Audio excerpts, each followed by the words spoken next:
Hello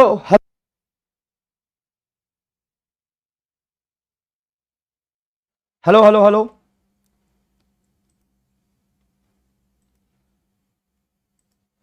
hello hello hello. आप सभी बच्चों को एमआर का बहुत बहुत नमस्कार। स्वागत है द सुपर एनर्जेटिक यकीन बैच में। अगर आप मुझे देख पा रहे हैं, सुन पा रहे हैं तो फटाफट थम्स अप कर दीजिए। Yes yes yes, class start हो चुकी है। और अगर आप मुझे देख पा रहे हैं और सुन पा रहे हैं तो प्लीज थम्स अप कर दीजिए। फिर आज का जोरदार कार्यक्रम हम स्टार्ट करते हैं। Hello hello hello. क्या हाल चाल, क्या हाल चाल, क्या हाल चाल। Good afternoon, good morning, good afternoon. क्या आप मुझे देख पा रहे हैं और सुन पा रहे हैं तो फटाफट थम्स अप कर दीजिए बेटा।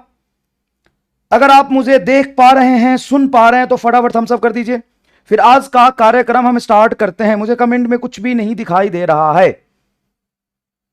क्या ऑडियो एंड वीडियो क्लियर है? क्या ऑडियो एंड वीडियो क्लियर है बेटा? क्या ऑडियो एंड वीडियो क्लियर है?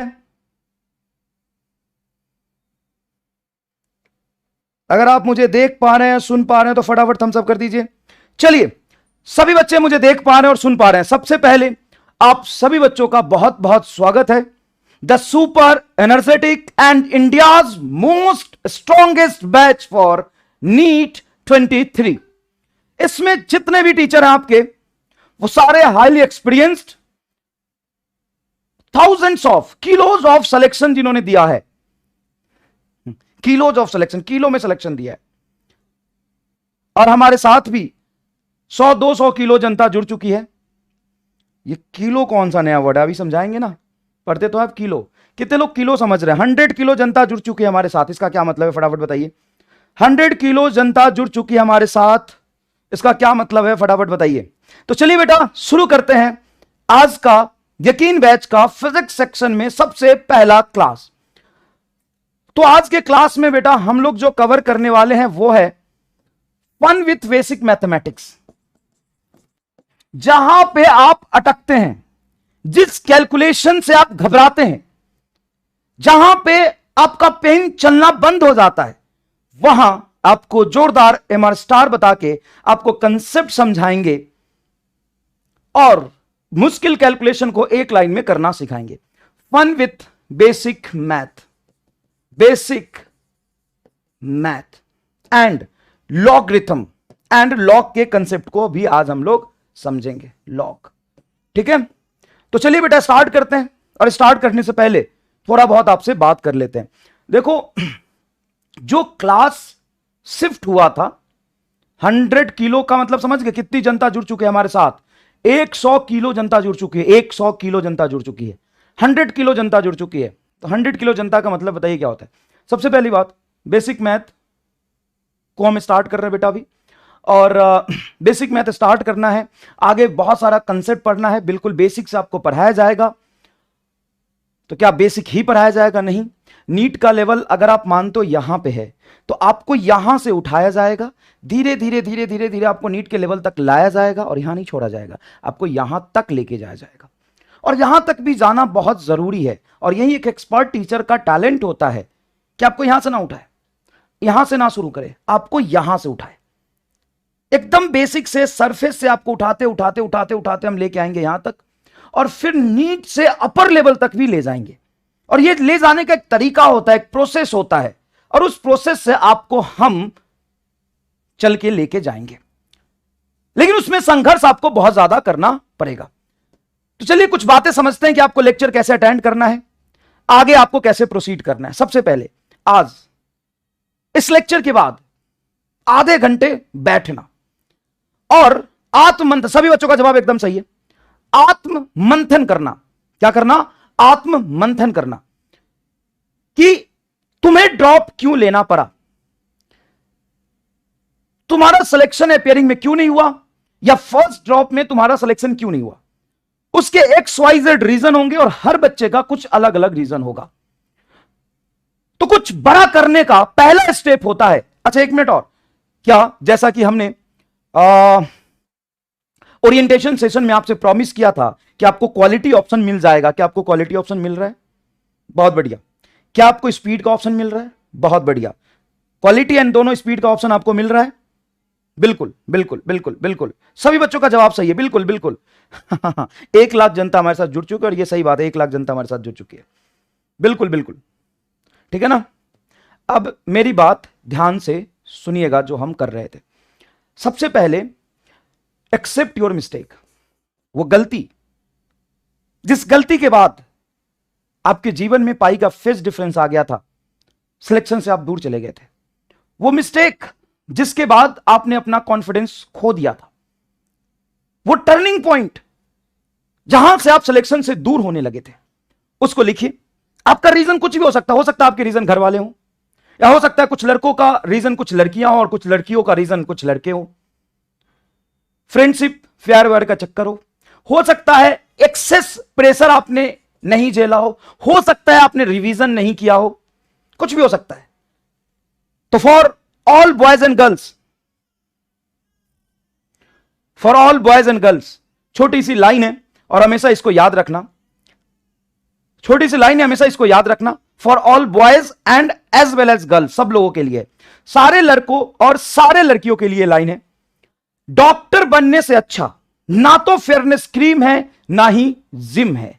डॉक्टर बनने से अच्छा ना तो फेयरनेस क्रीम है ना ही जिम है। तुम्हारी शकल कितनी भी बैगन जैसी हो लेकिन तुम्हारे साथ शाही पनीर है। समझ में आया कि नहीं है? ठीक है, वंस मोर ध्यान से सुनिएगा। डॉक्टर बनने से अच्छा ना तो फेयरनेस क्रीम है ना जिम है। डॉक्टर बनने से अच्छा ना तो फेयरनेस क्रीम है ना ही जिम है। हां, लड़कियों के लिए भी है और लड़कों के लिए भी है, तो ध्यान से सुनिएगा। डॉक्टर बनने से अच्छा ना तो फेयरनेस क्रीम है ना ही जिम है। डॉक्टर बनने से अच्छा ना तो फेयरनेस क्रीम है ना ही जिम है। तुम्हारी शकल बैगन जैसी क्यों ना हो फिर भी तुम्हारे साथ शाही पनीर है। याद रखना, तो घबराना नहीं है। अपनी गलती को लिखिए, सबसे पहले आधे घंटे बैठ के अपने सारे मिस्टेक को आइडेंटिफाई करिए, ईमानदारी से ऑनेस्टली इसको एक्सेप्ट करिए और लिख के दीवार पे चिपका दीजिए, अपने पेरेंट्स के सामने रख दीजिए। है हिम्मत तो मेरे सामने रख दीजिए कि क्या हमने ये गलती, हमसे ये मिस्टेक हुआ है। इसको लिखिए, इसका फोटो खींचिए और हमारे पास भेजिए। डाउट में भेज दो, मैं देख लूंगा, जहां जहां मर्जी वहां भेज दो, मैं देख लूंगा। और एक्सेप्ट करिए अपनी गलती को। सर ठीक है, वो तो हम एक्सेप्ट कर ही रहे, कर लेंगे, फिर उसको इंप्रूव कैसे करेंगे वो भी नीचे लिखिए। और कसम खाइए अगर डॉक्टर बनना है तो ये सारी गलती दोबारा नहीं होगा, ये सारी गलती दोबारा नहीं होगा। ये बहुत इंपॉर्टेंट है। दूसरी बात, सर क्या मेरा सिलेक्शन हो जाएगा मैं अभी से शुरू करूंगा तो? सर मुझे कैसे पता चलेगा मेरी तैयारी अच्छी चल रही कि नहीं चल रही है, मैं कर पाऊंगा कि नहीं कर पाऊंगा? तो ध्यान से सुनिएगा, ध्यान से सुनिएगा। डॉक्टर बनने के लिए बहुत ज्यादा इंटेलिजेंट आईक्यू लेवल की जरूरत नहीं होती है। डॉक्टर बनने के लिए अगर जरूरत होता है तो hard work, honesty and dedication का जरूरत होता है। अगर आप डिटरमाइंड है, आप चाहते हैं कि आपको डॉक्टर बनना है और आपने सोच लिया है कि डॉक्टर बनना लाइफ के XYZ डिस्ट्रैक्शन से ज्यादा इंपॉर्टेंट है मेरे लिए, क्यों डॉक्टर बनना है वो रीजन ढूंढ लो, वाई। जब तुम ये फाइंड आउट कर लोगे उसके बाद तुम कितने इंटेलिजेंट हो ये मैटर नहीं करता, मैटर ये करता है कि तुम कितना हार्ड वर्क कर सकते हो, कितना स्मार्ट वर्क कर सकते हो, कितने ऑनेस्टी एंड डेडिकेशन से काम कर सकते हो। इसके बाद बात खत्म। तुम कहोगे सर मैंने हार्ड वर्क किया लेकिन रिजल्ट नहीं आ रहा, मेरी बात सुनना आराम से, तुम छोटा बच्चा नहीं है। हार्ड वर्क का रिजल्ट एक दिन में नहीं आता, हार्ड वर्क का रिजल्ट एक हफ्ते में नहीं आता, हार्ड वर्क का रिजल्ट एक महीने में नहीं आता। देखो बेटा, इंप्रूवमेंट, या मैं सिंपल कह दूं marks, confidence, knowledge and time का जब ग्राफ बनता है ना तो कुछ इस तरह का ग्राफ बनता है, इस तरह का ग्राफ बनता है। एक मंथ में, वैसे मान लो स्टार्टिंग में तुम एकदम जीरो पे हो, चोमू हो, तो एक मंथ बाद भी चोमू रहोगे, 2 मंथ बाद भी चोमू रहोगे, 3 मंथ बाद भी चोमू रहोगे, चौथे मंथ में थोड़ा बहुत इंप्रूवमेंट आएगा, 5वें मंथ में थोड़ा बहुत इंप्रूवमेंट आएगा, और 6ठे 7वें मंथ में तुम्हारा कॉन्फिडेंस लेवल एकदम पीक पे होगा और एक्सपोनेंशियल ग्रोथ होगा। 70-80% बच्चा ना हार्डवर्क करता है स्टार्टिंग में, बहुत डिटरमाइंड और ऑनेस्टी से पढ़ाई करता है, लेकिन पहले दूसरे मंथ में ही उसको लगता है कि शायद उससे नहीं हो पाएगा। दुनिया का कोई भी इंसान ऐसा नहीं है जिसने मेहनत किया और उसको रिजल्ट नहीं मिला। तुम कहते हो सर मुझे नहीं मिला, ऑनेस्टी से अपनी गलती एक्सेप्ट करो, कहां हुआ है। हो सकता है कि किसी का डेल्टा टी जो 5 मंथ है, तुम्हारा डेल्टा टी 7 मंथ हो। तुम इतने चोमू हो, इतने घनघोर बायोलॉजी हो कि हो सकता है तुम्हारा डेल्टा टी 9 मंथ हो सकता है, हो सकता है। लेकिन ऐसा कभी नहीं हो सकता कि तुम में इंप्रूवमेंट नहीं होगा। ऐसा कभी नहीं हो सकता कि आप में इंप्रूवमेंट नहीं होगा। क्लियर है? तो सबका डेल्टा टी थोड़ा अलग अलग होता है। याद रखना बेटा, दुनिया में ना तुम्हारा किया हुआ मेहनत तुम ही तक घूम के आएगा। और इस बैच के बाद मैं तुम्हें 100% डॉक्टर बनाने की श्योरिटी नहीं दे सकता, क्योंकि यह मेरे और तुम्हारे म्यूचुअल मेहनत पे डिपेंड करता है। लेकिन मैं सिर्फ अकेले के मेहनत के दम पर मैं तुम्हें इतना मजबूत बना दूंगा ना कि आज तुम अपने आप को यहां पा रहे हो ना, आज से 6 महीने बाद सिर्फ तुम लेक्चर देख लो, अगर तुम कामचोरी भी करोगे ना तो तुमको यहां बना दूंगा मैं। तुम्हारे सोचने समझने की क्षमता, तुम्हारे लड़ने की समझ क्षमता, डिसीजन मेकिंग क्षमता, टाइम मैनेजमेंट की क्षमता, सब कुछ यहां पर होगा। प्रेशर झेलने की क्षमता, सब कुछ यहां पे होगा। और अगर तुमने मेहनत कर दिया तो डॉक्टर तुम बन जाओगे, तुम डॉक्टर बन जाओगे, ये मेरा गारंटी है। और सबसे ज्यादा इंपॉर्टेंट लाइफ में यही होता है कि आप लड़ना सीखे। डॉक्टर बनना इज नॉट इंपॉर्टेंट, संघर्ष करना इज इंपॉर्टेंट। जब तक आप संघर्ष कर रहे हैं तब तक आप जिंदा है। डॉक्टर बनने के बाद भी कॉलेज में जाएंगे तो संघर्ष होगा, कॉलेज से निकलेंगे तो भी संघर्ष होगा। तो संघर्ष करने का जो एटीट्यूड है ना, वो एक बार डेवलप हो जाए ना तो तुम लंबा खेलोगे। समझ में आ रहा? समझ में आ रहा? चलो, अब पढ़ाई कैसे करनी है, 2 मिनट रुक के शांति से देख लो, शांति से देख लो। सबसे पहले तुम्हें लेक्चर अटेंड करना है एकदम ऑनेस्टी से, अटेंटिव होके, हाई कंसंट्रेशन से। ऐसा नहीं लेक्चर अटेंड कर रहे हैं और 10 मिनट बाद घर में मुन्नी मौसी समोसा लेके आ गई। अब समोसा का स्मेल इतना जोरदार है कि मुंह से, कान से, नाक से, सबसे पानी आ गया, तब तुम डॉक्टर नहीं बन पाओगे। तुम्हें पता है, ईमानदारी से एक बात कहता हूं, देखो तुम देखते होगे कि लोगों के पास पैसा होता है तो ऑडी में चलता है, बीएमडब्ल्यू में जाता है, गोवा घूमने जाता है। हाँ, मजा आता है ऑडी में, बीएमडब्ल्यू में, मर्सिडीज लोग खरीदते हैं। बहुत सारे टीचर भी पैसा कमा के मर्सिडीज खरीदते हैं और उनको मजा आता है उसमें। लेकिन मैं तुम्हें एक बात बताता हूं कि मुझे ना क्लास पढ़ा के गोवा से ज्यादा मजा आता है। मैं शायद गोवा में मर्सिडीज में बैठ के जितना खुश नहीं होता हूं ना, उतना मैं क्लास में पढ़ाते हुए खुश रहता हूं। वो सेटिस्फैक्शन मुझे और कहीं नहीं मिलता, वो सेटिस्फैक्शन मुझे सच में कहीं नहीं मिलता। तो अगर इस लेवल का तुम्हारे अंदर इंटरेस्ट नहीं है ना बेटा, तुम अगर कोशिश करके पढ़ रहे हो ना, तो सक्सेसफुल होना बहुत मुश्किल होता है। सिंपल सी बात है कि मान लो तुम बोलो कि ये मार्कर है, मुझे हाथ में रखना है, तो मैं शायद आधे घंटे तक, 1 घंटे तक, 3 घंटे तक, 4 घंटे तक आराम से ऐसे रख सकता हूं, कोई प्रॉब्लम नहीं है। लेकिन अगर मैं तुम्हें कहूं कि ये मार्कर है, उसको जोर से पकड़ो, जितना जोर से पकड़ सकते हो उसको पकड़ो और ऐसे पकड़ के रखे रहो, ऐसे ही पकड़ के रखो, ऐसे ही पकड़ के रखो। समझ रहे हो? तो तुम सिर्फ 15 मिनट में छोड़ दोगे। तो किसी भी चीज को हम जितना ज्यादा जोर से पकड़ते हैं ना, जितना ज्यादा एफर्ट्स मारते हैं ना, उतना जल्दी हम थक जाते हैं। लेकिन अगर आप प्यार से, बहुत आराम से पकड़ोगे तो ये बहुत ही रिलैक्स्ड कंडीशन में तुम घंटों रख सकते हो। तो यहां पे फर्क किस चीज का समझ रहे हो? एटीट्यूड का। कि तुमको अगर किसी काम को करने में ज्यादा मेहनत करना पड़ रहा है, ज्यादा एफर्ट्स पुट करना पड़ रहा है, तो काम तुमसे नहीं होगा। Voice problem? हेलो?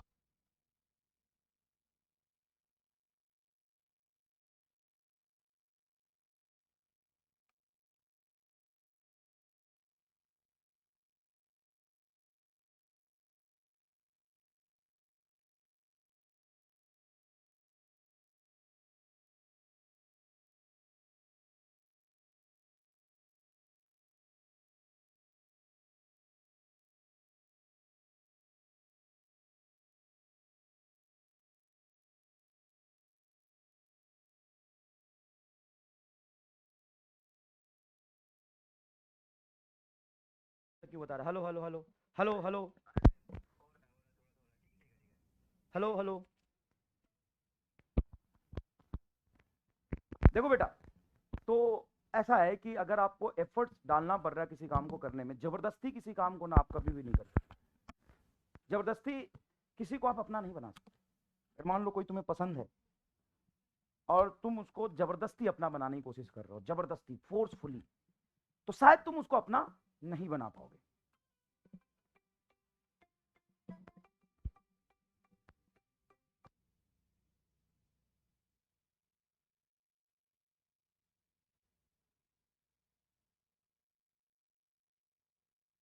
यार कहाँ म्यूट है? देखो दिखा तो रहा है वो, उसमें आवाज जा तो रही है।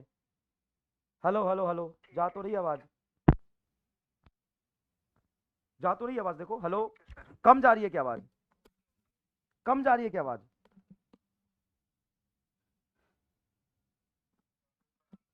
हेलो हेलो हेलो, अब ठीक है क्या आवाज? Hello hello hello hello hello hello hello hello hello, आवाज ठीक है क्या बेटा? एक बार बता दीजिए प्लीज। हाँ ठीक तो है यार आवाज, क्लियर है वॉइस? आप मुझे सुन पा रहे हैं, देख पा रहे हैं क्या?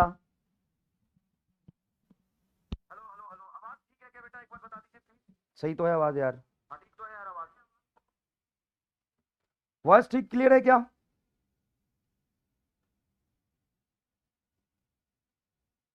वॉइस क्लियर है क्या? ठीक है भाई। तो देखो, जब तुम लेक्चर देखोगे ना, जब तुम लेक्चर देखोगे तो लेक्चर देखते समय अपनी पूरी क्षमता से, पूरी जान लगा के, हाई कंसंट्रेशन से लेक्चर देखना है, मतलब इंटरेस्ट बनाना है लेक्चर में।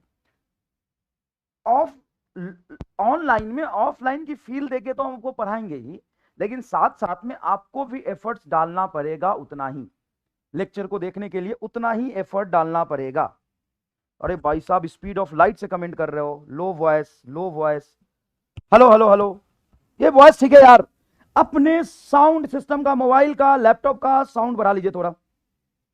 हाँ क्लियर है, क्लियर है, वॉइस क्लियर है। ओ भाई साहब 200 किलो जनता जुड़ चुकी है। अब ये 200 किलो जनता में तो यार आग लगा दिया तुमने एकदम। कुछ नहीं देख पा रहा मैं कमेंट में। पूरे 200 किलो जनता हमारे साथ जुड़ चुकी है। वॉइस यस सर क्लियर है, क्लियर है, क्लियर क्लियर है। ऑडियो ऑडियो एंड वीडियो दोनों क्लियर है।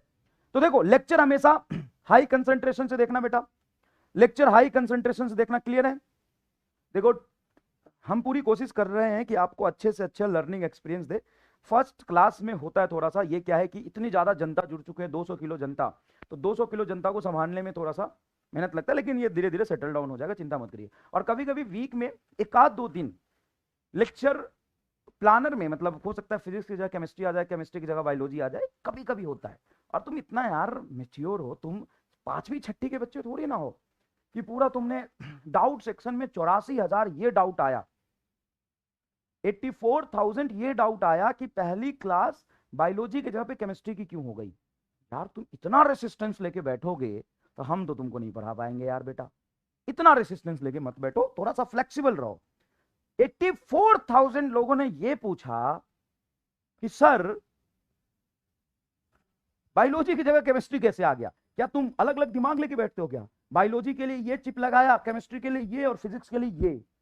अब सर हमने तो बायोलॉजी का चिप लगाया था, केमिस्ट्री का क्लास आ गया, हम क्या करें?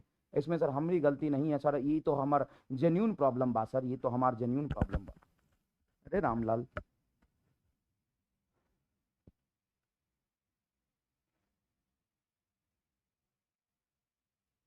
कहाँ का बैटरी लो है? अच्छा बैटरी लो है।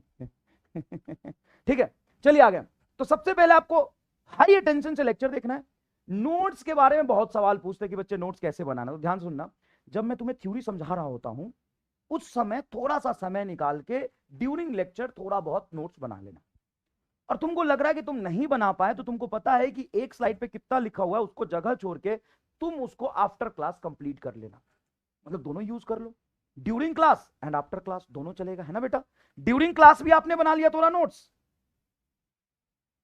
एंड आफ्टर क्लास भी आपने थोड़ा नोट्स बना लिया, समझ में आ रहा? ड्यूरिंग क्लास भी बना लिया और आफ्टर क्लास भी आपने नोट्स बना लिया।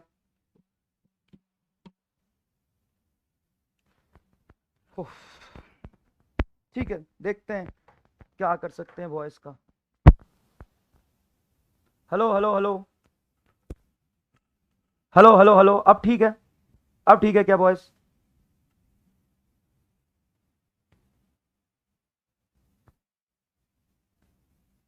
अब ठीक है क्या वॉइस? सर आपकी वॉइस स्लो हो गई है। अब मैंने ठीक कर दिया वॉइस बेटा, अब मेरी वॉइस स्लो है। ठीक है वॉइस, ठीक है, अब क्लियर है क्या वॉइस? सही है क्या बेटा? अब बता दीजिए ठीक है क्या, थम्स अप कर दीजिए बेटा एक बार। चलिए बहुत बढ़िया बहुत बढ़िया, क्लियर है। ओके ओके ओके ओके, ठीक है, ओके ओके ओके।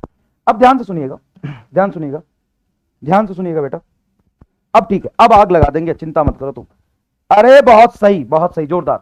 सुन लो अच्छे से। आपने लेक्चर देख लिया, लेक्चर के साथ साथ थ्योरी के नोट्स बना लिए, कुछ क्वेश्चंस के नोट्स बना लिए।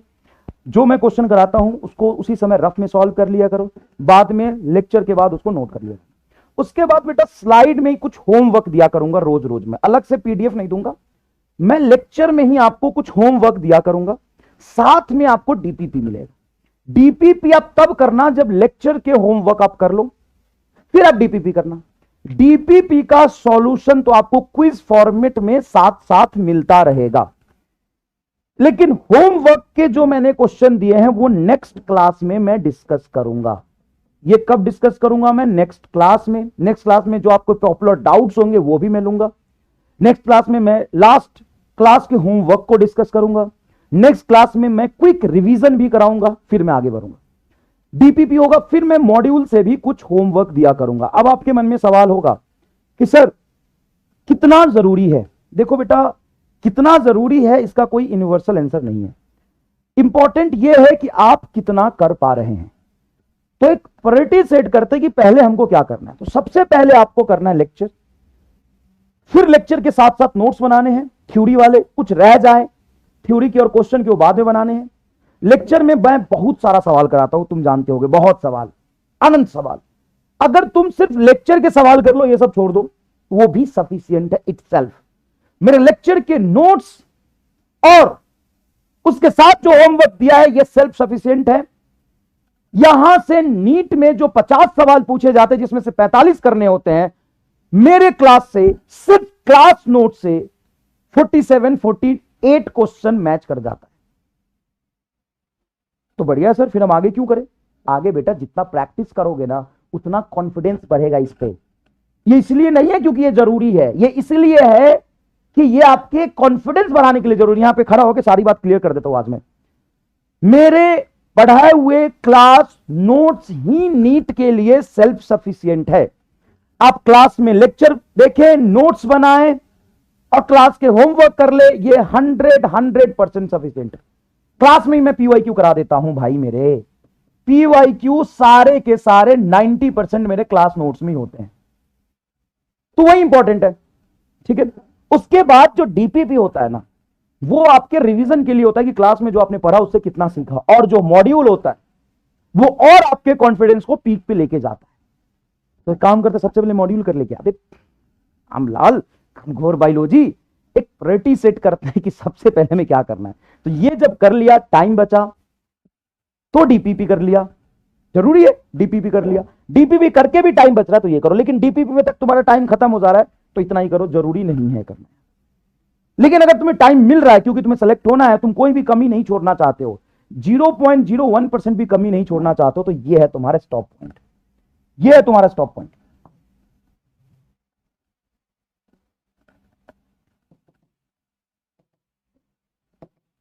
ये है तुम्हारा स्टॉप पॉइंट।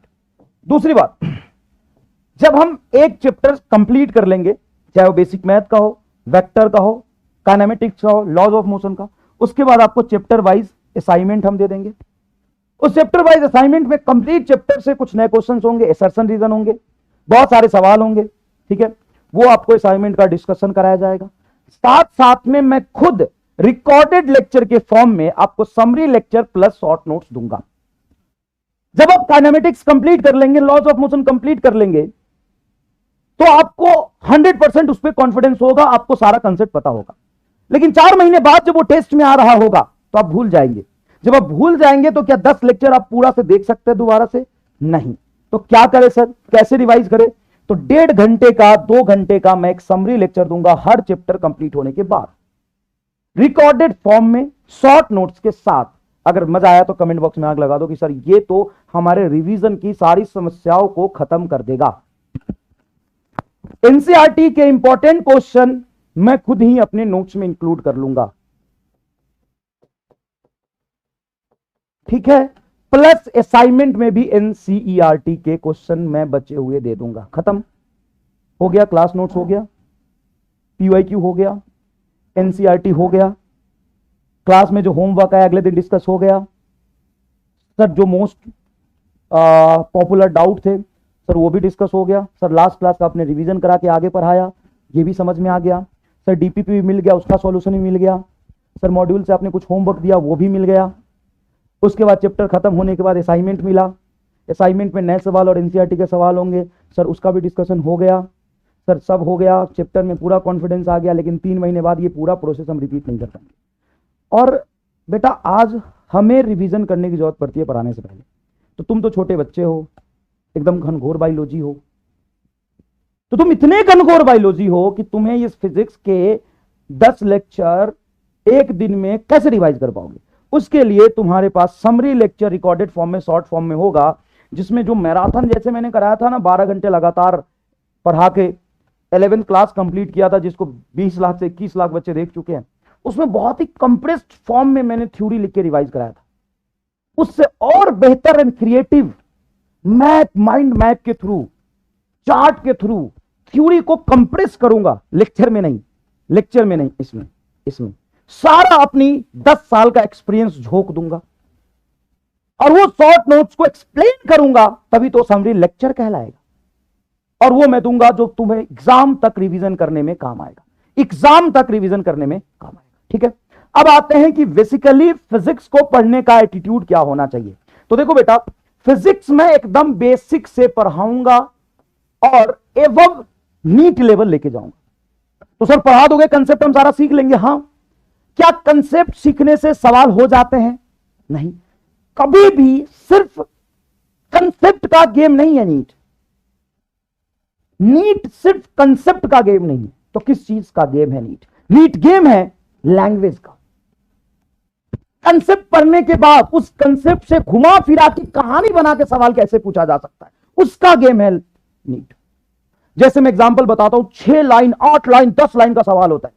ये फिजिकल क्वांटिटी दिया हुआ है, ये सिचुएशन है, ऐसे ऐसा सब कुछ है, तो ये दिया हुआ है, ऐसे ऐसे है, तो ये बताओ। बच्चा देखता है कि अच्छा ये बताना है, तब तक बच्चा ये भूल जाता है कि क्या दिया हुआ था, फिर से सवाल पढ़ता है। और जब उसे दोबारा पता चलता है कि क्या दिया हुआ है, तो भूल जाता है क्या निकालना है, फिर तीसरी बार सवाल पढ़ता है।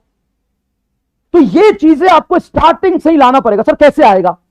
मैं लेक्चर में लैंग्वेज वाइज सवाल ही तो कराऊंगा, मैं डीपी में लैंग्वेज बेस्ड सवाल ही तो दूंगा, मैं असाइनमेंट में लैंग्वेज बेस्ड सवाल ही तो दूंगा। तो वहां से बेटा लैंग्वेज से आपको थ्योरी, कंसेप्ट प्रिडिक्ट करके फॉर्मूला लगा के सवाल सॉल्व करने की आदत डालनी पड़ेगी। लैंग्वेज जब तुम समझ गए ना, तो तुम्हारा सवाल सॉल्व करने का 20-30% प्रोसेस पूरा हो गया। सिर्फ कंसेप्ट से सवाल सॉल्व नहीं होता, लैंग्वेज से। सर लैंग्वेज, कंसेप्ट भी सीख लिया, लैंग्वेज भी सीख लिया, कैलकुलेशन में फंस जाएंगे तो सर, तो आपको 7-8 लेक्चर और में बेसिक मैथ, फिर वेक्टर, ये सारा पढ़ाया जाएगा। कंप्लीट बेसिक मैथ मैं आपको पढ़ाऊंगा। बेसिक मैथ में बेसिक से बेसिक मल्टीप्लीकेशन, डिवीजन, लॉगरिथमिक, ये सब कुछ आपको पढ़ाएंगे, सब कुछ आपको पढ़ाएंगे, समझ रहे हैं आप? तो कैलकुलेशन आपका बहुत स्ट्रॉन्ग कर देंगे। Mathematics is not a language of physics. ध्यान सुनिएगा, लोग कहते हैं mathematics is a language of physics. नहीं नहीं नहीं, mathematics is not a language of physics. Basic mathematics is a language of physics, basic mathematics. और जब मैं बेसिक मैथमेटिक्स करा रहा हूंगा, तो याद रखना सिर्फ क्लास के नोट्स और डीपीपी से ही करना है, कोई किताब नहीं सॉल्व करना उसके लिए, ठीक है ना। और बेसिक मैथ में क्या क्या जरूरी है और किस सीक्वेंस में जरूरी है, सब मैं आपको पढ़ाता जाऊंगा। और सब कुछ कर लेंगे बेटा, तो लास्ट में आता है MR स्टार। क्या है सर ये? कमेंट बॉक्स में बच्चे बता देंगे, जिनको नहीं पता है वो कमेंट बॉक्स में देख लेना कि MR स्टार क्या है। ठीक है, तो सबसे पहले बेसिक से कंसेप्ट, फिर लैंग्वेज से खेलना सिखाऊंगा, फिर आपको कैलकुलेशन के लिए बेसिक मैथ पूरा पढ़ाऊंगा, फिर आपको कैलकुलेशन के बाद MR स्टार भी बताऊंगा। क्लियर है? मतलब इन शॉर्ट एक शब्दों में मैं कहूं कि साम दाम दंड भेद सब लगा दूंगा, कंसेप्ट से लेके MR स्टार। क्लियर है ये बात? चलिए सर, बहुत बढ़िया। Some important guideline for online study. Online study के लिए कुछ इंपॉर्टेंट बातें जो आपको हमेशा ध्यान रखना है। सबसे पहले, कभी भी आपको क्लास गैप नहीं करना है, चाहे तुम्हारी दीदी की शादी क्यों ना हो। दीदी की शादी हो जाएगी, दीदी चले जाएंगे और जीजा जी तुमसे पूछे तक के भी नहीं कि मेरा साला कौन है। कोई वैल्यू नहीं है। क्या करोगे? समझाना लगवाओगे, भोज खिलवाओगे, 2 आदमी बुला लो कहीं से, लेकिन तुम्हारा लाइव लेक्चर में गैप नहीं आना चाहिए। अगर इन केस आ भी जाता है तो उससे दुगना टाइम देके उसको क्लियर करो। ठीक है, डॉक्टर बन जाओगे ना तो जीजा जी बहुत इज्जत देंगे, और जीजा जी के घर में, दीदी के घर यहां जाओगे तो बहुत इज्जत मिलेगा। और अगर डॉक्टर नहीं बने तो भाई साहब जाओगे तो पूछेंगे भी नहीं जीजा जी और जीजी जी, कोई नहीं पूछेंगे। याद रखना बेटा, एकदम प्रैक्टिकल बात बता रहा हूं। अगर तुम डॉक्टर बन गया ना तो दीदी के यहां तुम्हारा स्वागत ऐसे होगा जैसे तुम प्रधानमंत्री हो, तुम उनका साला नहीं हो, जीजा हो, ऐसे ऐसे स्वागत किया जाएगा। लेकिन अगर तुम डॉक्टर नहीं बनोगे तो वो सुंदरलाल जैसा हाल हो जाएगा तुम्हारा। तुम्हारे जीजा जी बन जाएंगे जेठालाल और तुम हो जाओगे सुंदरलाल। समझ में आया कि नहीं आया? कितने लोगों ने देखा हुआ है ये सुंदर और जेठालाल? तो तुम्हारा और तुम्हारे जीजा जी का रिलेशन हो जाएगा एकदम जेठालाल और सुंदर की तरह। तो बेटा हमेशा याद रखना कि दुनिया सिर्फ सक्सेसफुल लोगों का ही रिस्पेक्ट करता है। ठीक है, make your own notes and short notes, don't compare with other. Topper notes और दूसरे के नोट्स कभी मत लेना, अपने नोट्स बनाओ। और जो मैं शॉर्ट नोट्स दूंगा वो लास्ट टाइम रिवीजन के लिए रखना, जो मैं समरी लेक्चर के साथ दूंगा। दूसरे की गर्लफ्रेंड और दूसरे का नोट्स सिर्फ दिखने में अच्छा लगता है, उसको देख के आप खुश हो सकते हैं, लेकिन आपके वो किसी काम का नहीं रहता है ना। आपके दोस्त की कोई गर्लफ्रेंड होगी, तो अच्छा लगता है, वाह यार अच्छे लगते हो तुम दोनों। हाँ, उसी तरीके से तुम्हारा दोस्त और उसका नोट्स अच्छा लगेगा। लेकिन जिस तरीके से दोस्त की गर्लफ्रेंड तुम्हारे किसी काम की नहीं आ सकती, उसी तरीके से दूसरे का, तुम्हारे दोस्त का नोट्स भी तुम्हारे किसी काम का नहीं हो सकता। भले तुम उसको लेके पढ़ने की कोशिश करोगे लेकिन पढ़ नहीं पाओ। हमेशा याद रखना। Right all question in notes discussed in class. सबसे पहली बात यहां पे ये इंपॉर्टेंट है कि क्लास में जितने भी सवाल कराए गए हैं वो सारे आप नोट्स में लिखे। सबसे बड़ा सवाल यही होता है बच्चों का कि हम सारे सवाल नहीं लिख पाते हैं। बेटा कोशिश करो, कोशिश करो। अगर मैं सारे सवाल करा पाता हूं तो तुम लिख क्यों नहीं पाते हो? ये कलंक है तुम्हारे ऊपर। लिखो, तभी तो लैंग्वेज सीखोगे, कैसे कैसे लैंग्वेज होते हैं। ठीक है, अच्छा कई बच्चे होंगे जिनका पहले से नोट्स बना होगा, वो दोबारा नोट्स मत बनाओ, उसी नोट्स पे कुछ एक्स्ट्रा पॉइंट होंगे वो लिखते जाना। डीपीपी का पीडीएफ फोटोकॉपी निकाल के उसका सॉल्यूशन का अलग नोटबुक बनाओ और डीपीपी उसके बीच चिपका देना और उसका सारा सॉल्यूशन कर लेना। ये बहुत इंपॉर्टेंट। ठीक है बेटा। दूसरी बात, watch recorded lecture again if you have any doubt. कोई भी डाउट आता है तो तुरंत से पैनिक मत हो। होता है बेटा, जब आप एक दिन में physics, chemistry, biology, botany, zoology पढ़ते हैं तो आ जाता है डाउट, बहुत छोटा डाउट आ सकता है। उसके लिए तुरंत से पैनिक होकर इधर उधर भागने की जरूरत नहीं है। जिस पोर्शन में आपको डाउट हुआ है वहां पर जाके लेक्चर को दोबारा देखो, फिर भी नहीं समझ में आया तो डाउट में पूछो, आपको डाउट बताया जाएगा। Right all formula and important concept in rough copy just after class. बेटा ये बहुत ही ज्यादा साइंटिफिक स्टेप बता रहा हूं मैं। जैसे तुम्हारी फिजिक्स की लेक्चर कभी खत्म हो जाते हैं, तुरंत बाद, फिजिक्स के लेक्चर होने के तुरंत बाद एक रफ कॉपी लो, लेक्चर बंद कर दो, सब कुछ खत्म कर दो, रफ कॉपी पे फॉर्मूला लिखने की कोशिश करो आंख बंद करके कि आज क्लास में क्या पढ़ाया गया है। पहले दिन तुम कुछ भी नहीं लिख पाओगे, एकदम भूल जाओगे, एकदम भूल जाओगे कि यार मैं क्या लिखूं, कैसे लिखूं, कुछ याद नहीं आ रहा, मास्टर ने क्या पढ़ाया। ऐसे थोड़ी ना होता है, मैं मास्टर थोड़ी ना हूं कि मैं सब कुछ लिख पाऊंगा। बेटा रुको रुको, पहले दिन पूरे क्लास का शायद तुम 2 ही फॉर्मूला लिख पाओगे, अगले दिन 2 और लिख पाओगे, अगले दिन 2 और लिख पाओगे। धीरे धीरे धीरे धीरे तुम इंप्रूव करोगे, धीरे धीरे इंप्रूव करोगे। ठीक है बेटा, धीरे धीरे इंप्रूव करोगे। और एक समय आएगा जब तुम पूरा क्लास का फॉर्मूला लिख पाओगे। तुम कहते हो ना कि सर पूरा पढ़ लेते हैं, हमारा याद नहीं रहता, सर हम भूल जाते हैं, तो यहां से भूलने की समस्या तुम्हारी खत्म हो जाएगी। बहुत इंपॉर्टेंट बात है बेटा, इसकी प्रैक्टिस करना जरूर से जरूर। डीपीपी सॉल्व करना, वो डीपीपी सॉल्यूशन अगर डाउट होता है तो डीपीपी सॉल्यूशन देख लो। रिवाइज रेगुलरली, लगातार रिवाइज करते रहो। रिवीजन में एक बच्चे को दिक्कत आती है कि सर आपने इतने सवाल करा दिए, हम सबको कैसे रिवाइज करें। सवाल कौन कहता है रिवाइज करने के लिए? अरे जितने सवाल किए सबको थोड़ी ना रिवाइज करोगे। आपको क्या करना है, आपको क्या करना है कि रिवाइज में सिर्फ बेसिक फॉर्मूला और कंसेप्ट करना है। टेस्ट का प्रिपरेशन हमेशा याद रखिए 7-8 दिन पहले से ही करना। आपके पेरेंट्स अगर होंगे तो उनसे कुछ गुजारिश है मेरी, बस यहां वाला आपसे रिक्वेस्ट कर रहा हूं, 5 मिनट का लेक्चर अपने पेरेंट्स को दिखा दें। तुम अगर घर पे रहकर लेक्चर देख रहे हो या बाहर रह रहे हो, अपने पेरेंट्स को पहले बता देना कि घर में एक पॉजिटिव इन्वायरमेंट बनाए, जबरदस्ती का रिलेटिव का एग्जाम्पल ना सेट करे। आपका बेटा आपका यूनिक है, अच्छा इन्वायरमेंट बनाए, पॉजिटिव इन्वायरमेंट बनाए। घर में TV, newspaper, excess relative gathering. अगर आपके पेरेंट्स को पसंद है कि रिलेटिव्स को बुला के पंचायती करना, तो बोल देना एमआर सर से कंप्लेन कर देंगे और उनको घर पे बुला लेंगे। और मुझे बुला लो, अगर किसी के पेरेंट्स ज्यादा गैदरिंग करते हैं रिलेटिव का तो मुझे बुला लो, बिल्कुल भी नहीं चलेगा। आपका बेटा इतना मेहनत कर रहा है, सेक्रीफाइस कर रहा है, आपको भी सेक्रीफाइस करना पड़ेगा। तो 1 साल के लिए TV, newspaper, excess relative gathering, ये सारी चीजें आप अपने घर पे बंद कर दीजिए। आप भी फिजिक्स वाला ऐप यूज करिए। पेरेंट्स के पास भी लेक्चर शेड्यूल होना चाहिए कि आपका बच्चा पढ़ रहा है या नहीं पढ़ रहा है, ये मॉनिटरिंग आप खुद करेंगे। This is for parents. आप कितने पढ़े लिखे हैं इससे कोई फर्क नहीं पड़ता, आप फिजिक्स वाला ऐप यूज कर सकते हैं। अभी ज्यादातर बच्चे सोचेंगे अच्छा अब तो पेरेंट्स को बिल्कुल भी नहीं दिखाएंगे ये बात। नहीं, help your children making a time table and systematic study. अगर आपके पेरेंट्स सपोर्ट करें तो अच्छी बात है, अगर नहीं कर पाते तो कोई बात नहीं। पेरेंट्स के लिए इंपॉर्टेंट गाइडलाइन है कि आप अपने बेटे से रेगुलरली बात करें, उससे पूछे कि उसको क्या दिक्कत हो रहा है, क्या नहीं हो रहा है, जरूर बात करें। ज्यादा प्रेशर उस पर पुट ना करें, ज्यादा प्रेशर उस पर नहीं दें, उसको पढ़ने में हेल्प करें। समझ में आया कि नहीं? ठीक है, चलते हैं फटाफट इन सब चीजों को आप तो याद ही रखेंगे।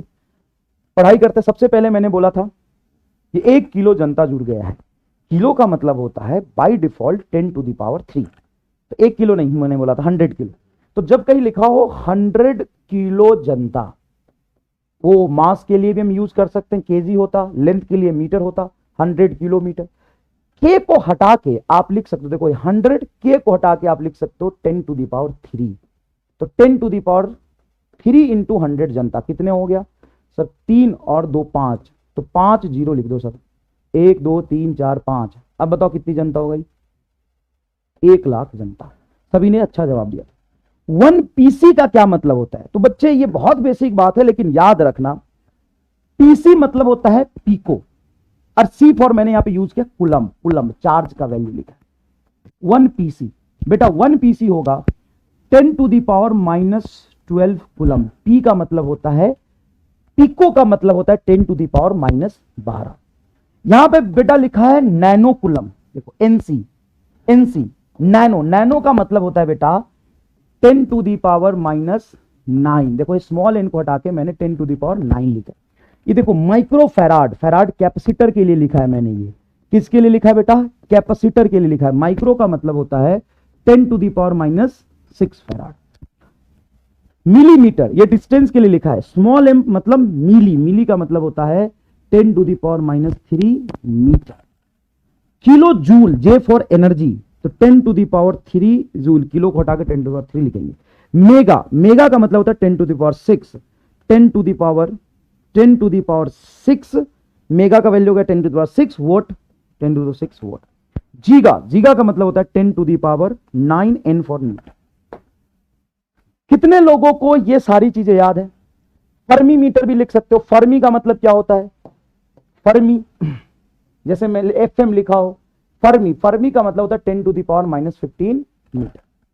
10 टू द पावर -15 मीटर। देखो pico, coulomb, P for pico, P का वैल्यू है 10 टू द पावर -12। एन का होता है 10 टू द पावर -9। माइक्रो का होता है 10 टू द पावर -6। मिली का होता है 10 टू द पावर -3। यही कॉमनली फिजिक्स में यूज होते हैं। क्लियर है ये बात? क्लियर है? बहुत इजी है, बहुत इजी है, बहुत बच्चों को आता हो, कोई बात नहीं, लेकिन बहुत बच्चों को नहीं आता है। कोई नहीं। मान लो कभी तुम्हें कोई मल्टीप्लीकेशन करना हो तुम्हें अचानक से, जैसे लिखा हो 1.33 मल्टीप्लाई 75, तो फटाफट इसको मल्टीप्लाई करके बताओ। लास्ट ईयर यकीन में भी मैंने ये कराया था। कुछ बच्चे अगर यकीन के होंगे तो उनको याद होगा। बताइए बेटा 1.33 इंटू 75 को मल्टीप्लाई करिए, बताइए रिजल्ट क्या होगा। सर 75 मल्टीप्लाई 1.33, तो 5 तिहाई 15 का हासिल 1, 7 21, 2 22, 222। ऐसे नहीं करना है। अब हम आपको सिखाएंगे जोरदार MR star, fun with basic mathematics. बेटा ध्यान से देखना, ध्यान से देखना। 0.5 में पॉइंट के बाद जितने ही डिजिट होते हैं, पॉइंट के बाद जितने डिजिट होते हैं, हम पॉइंट हटा के उतने 10 जीरो नीचे लगा सकते हैं, उतने जीरो नीचे लगा सकते हैं। जैसे 0.5 है, 0.5 को लिख सकता हूं मैं 5/10। देखो पॉइंट हटाया, पॉइंट हटाया, पॉइंट के बाद कितने डिजिट थे सर? एक डिजिट था, तो हम यहां पे एक जीरो लगा रहे हैं, मतलब 1 के बाद एक जीरो लगा रहे हैं पॉइंट के बाद। जैसे कहीं देखते हैं 0.66 है, तो हम इसको लिखेंगे 66, यहां से पॉइंट हटाया, नीचे 2 डिजिट था इसलिए नीचे 100 आ जाएगा। क्या आप इतना समझ रहे हैं? तो ध्यान से देखिए, हम 0.5 को लिख सकते हैं 5/10। हाँ सर 5/10 को आप लिख सकते हो 1/2, बहुत इजी है। 0.6 को क्या लिख सकते हैं? 6 डिवाइडेड बाई, नीचे एक 10 आ जाएगा। हाँ 2 से कैंसिल करोगे ऊपर तो हो जाएगा 3, नीचे हो जाएगा 5। 0.6 को हम 3/5 लिख सकते हैं। 0.4 को क्या लिख सकते हैं? 4/10, तो सर इसको हम लिख सकते हैं 2/5, 2 से कैंसिल करेंगे तो। 1.25 को क्या लिख सकते थे? देखना बेटा इसका मैथमेटिक्स कितना जोरदार होगा, मजा आ जाएगा। 1.25 को क्या लिख सकते हैं? 1.25 को लिख सकते हैं 125/100। हाँ या ना बताइए? 125/100, यहां से पॉइंट हटाओगे तो 2 डिजिट है तो 100 आ जाएगा, डबल जीरो एक के बाद। 25 से इसको कैंसिल करोगे बेटा तो ये हो जाएगा आपका 5/4। 1.25 को लिख सकते हैं 5/4। 1.33 को क्या लिख सकते हैं?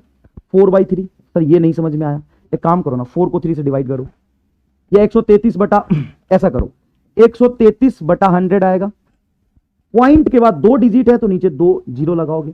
133/100, 33 से कैंसिल करो तो 33 से ये हो जाएगा आपका 3 लगभग लगभग, और ये हो जाएगा आपका 4। 33 मल्टीप्लाई 4 करोगे तो ये आएगा क्या? ऑलमोस्ट सर इतना ही आ रहा। तो ये पॉइंट के बाद 2 ही डिजिट नहीं होता, एक और होता है, एक और होता है, तो सर एक और जीरो यहां बढ़ेगा। बात तो वही आएगा सॉल्व करके। तो सुन ध्यान दीजिएगा बेटा, आप 0.33 को 4/3 लिख सकते हैं। 0.75 को सर 75 डिवाइडेड बाई 100, तो ये हो जाएगा आपका 25 से कैंसिल करोगे तो 3/4। 75 को आप 0.75 को क्या लिख सकते हैं? 3/4। 0.33 को क्या लिख सकते हैं? तो 33/100। 33 से कैंसिल करोगे तो ऊपर आएगा 1 और नीचे होगा 33 से कैंसिल करोगे तो ऑलमोस्ट 3, 1/3। 66/100 क्या होगा? तो 66/100 हो जाएगा आपका 33 से ऊपर कैंसिल करो तो 2 और नीचे हो जाएगा 3। तो जब भी फ्रैक्शन से मल्टीप्लीकेशन कर रहे होंगे, बहुत बेसिक है, बहुत बेसिक है, लेकिन इससे फायदा बहुत जोरदार होगा, फायदा बहुत जोरदार होगा। ध्यान से दीजिए, देखिएगा, ध्यान से देखिएगा। अगर आपने पॉइंट हटा के 100 से डिवाइड किया, 2 डिजिट थे तो एक डिजिट था तो 10 से डिवाइड किया और आपने देख लिया, 0.5 को 1/2 लिखा, 0.6 को 3/5 लिखा, यहां पे 2 से कैंसिल करेंगे तो 3/5 आएगा, यहां पे 2 से कैंसिल करेंगे 2/5 आएगा, ये आपने देख लिया। अब आप इसका एप्लीकेशन देखिए कितना जोरदार। जैसे आपको मल्टीप्लीकेशन करना पड़ रहा 1.33 मल्टीप्लाई 75, तो 1.33 को आप क्या लिख सकते हैं? 4/3। वो 2-3 बार आप लिखेंगे अपने आप समझ में आएगा। 4/3 इंटू 75। सर हम 25, 3 से 75 कैंसिल करेंगे तो ये 25 आएगा। हाँ 25 मल्टीप्लाई 4 क्या हो जाएगा? 100, खत्म। अब इससे मैं मल्टीप्लाई करता था क्या 100 तक पहुंच पाता?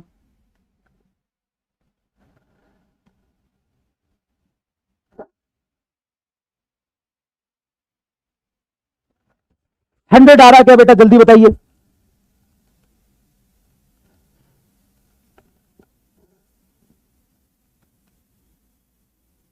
हंड्रेड आ रहा क्या? अब इससे तुम 100 तक पहुंचते और इससे तुम 100 तक पहुंच रहे हो, फर्क है कि नहीं है?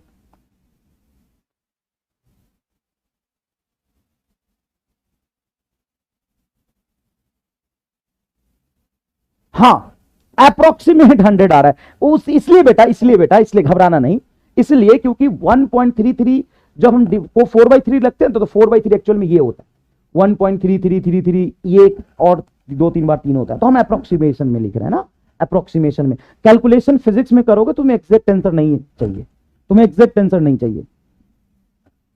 हाँ भाई 99.75 जो आ रहा है वो एग्जैक्ट 100 के पास है, कोई दिक्कत नहीं है।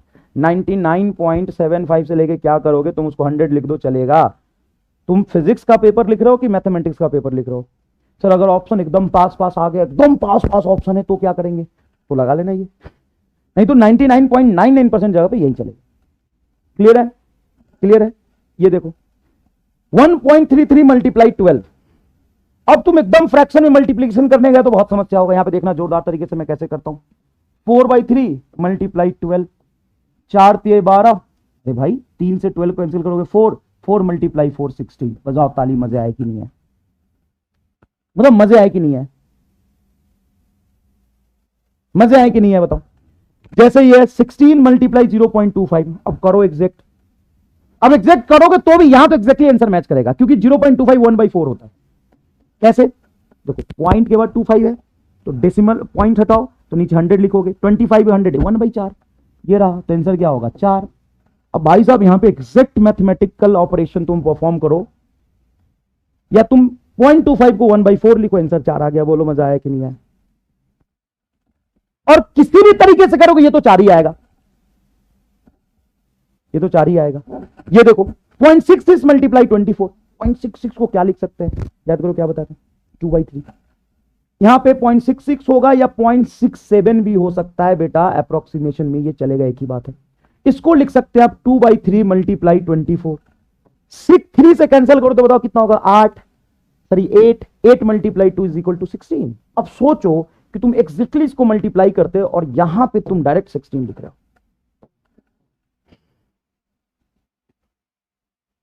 आग लगा दो कमेंट बॉक्स में अगर मजा आया तो। और दिखाऊं 0.75 मल्टीप्लाई 16, तुम्हें नहीं भी याद है तो तुम्हें मल्टीप्लीकेशन करने की जरूरत नहीं है। 0.75 है ना, 0.75 को लिख सकता हूं मैं, पॉइंट्स हटाऊंगा तो 75/100 मल्टीप्लाई 16। अब मुझे बोलो 25 से अगर मैं कैंसिल करता हूं तो ये हो जाएगा 3 और ये हो जाएगा 4। 4 से 16 कैंसिल करूंगा तो 4 आएगा, 4 मल्टीप्लाई 3 12। अब देखो तो यहां पे एग्जैक्ट मैथमेटिकल ऑपरेशन मल्टीप्लीकेशन करके रिजल्ट लाते और हम डायरेक्ट लिख रहे हैं 12। 0.4 को क्या लिख सकते हैं सर, 0.4 को लिख सकते हैं आप 4/10 इंटू 25। 4/10 मतलब 2/5, तो ये एक्चुअल में 0.4 होता है बेटा 2/5। 5 से कैंसिल करोगे तो 5, 5 मल्टीप्लाई 2 आपका आ जाएगा 10। सही है क्या, सही है क्या। 0.71 मल्टीप्लाई 42 है, मान लो 0.71 मल्टीप्लाई 42, तो इसको तुम लिख सकते हो 42 मल्टीप्लाई 0.7 को लिख सकते हो 5/7। लिख सकते हो क्या बताओ,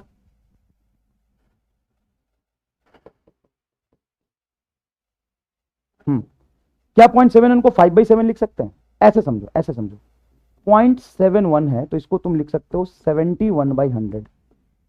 71/100 ऑलमोस्ट अप्रोक्सीमेशन में मैं लिख रहा हूं। और इसको 14 25 70, 14 से कैंसिल करोगे तो ऊपर आएगा 5 और 14 से कैंसिल करोगे तो ये होगा 7। 14 से कैंसिल करोगे होगा 7, मतलब 5/7 आएगा। Approximation, approximation.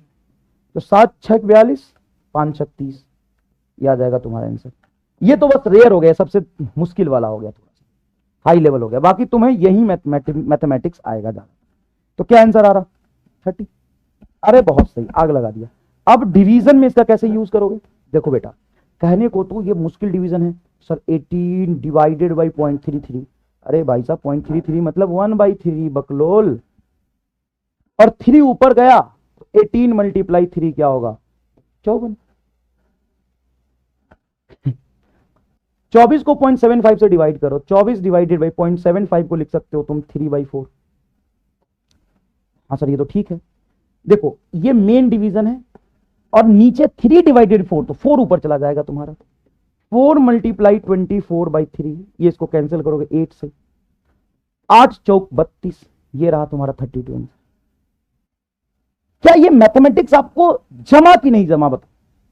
कई बार अचानक से आ जाता है ऐसा डिवीजन, और मुझे ईमानदारी से पता है कि देखो मैं भी दिमागी रूप से बहुत ही बकलोल हूं, मतलब दिमागी रूप से बहुत ही मैं भी कमजोर हूं, और मैंने भी बहुत संघर्ष करके चीजें सीखी हैं।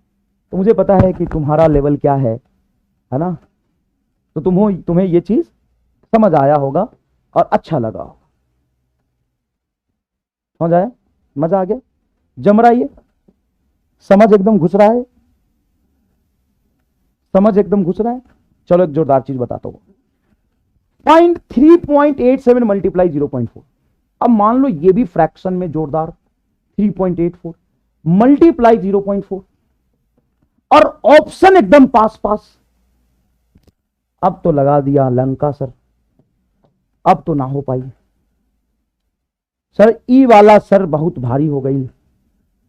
3.87 को 0.4 से मल्टीप्लाई करना है, करो करो।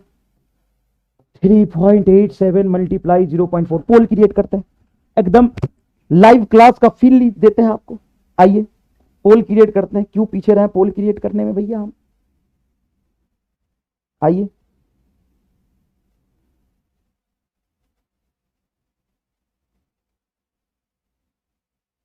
तब तक तो आंसरवा निकाल लेगा ये सब, जब तक हम पोल क्रिएट करेंगे तब तक तो आंसर निकाल लेगा ये सब।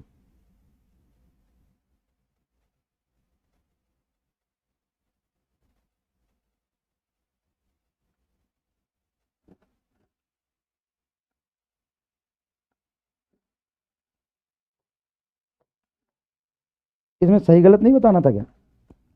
बी 90% बच्चा बता रहा है बी, 5% बच्चे ने जवाब दिया ए, 3.5% ने जवाब दिया ये, 86% बच्चों ने जवाब दिया। अच्छा परसेंटेज चेंज हो रहा है, ओके ओके ओके। वाह यार क्या पोल है ये।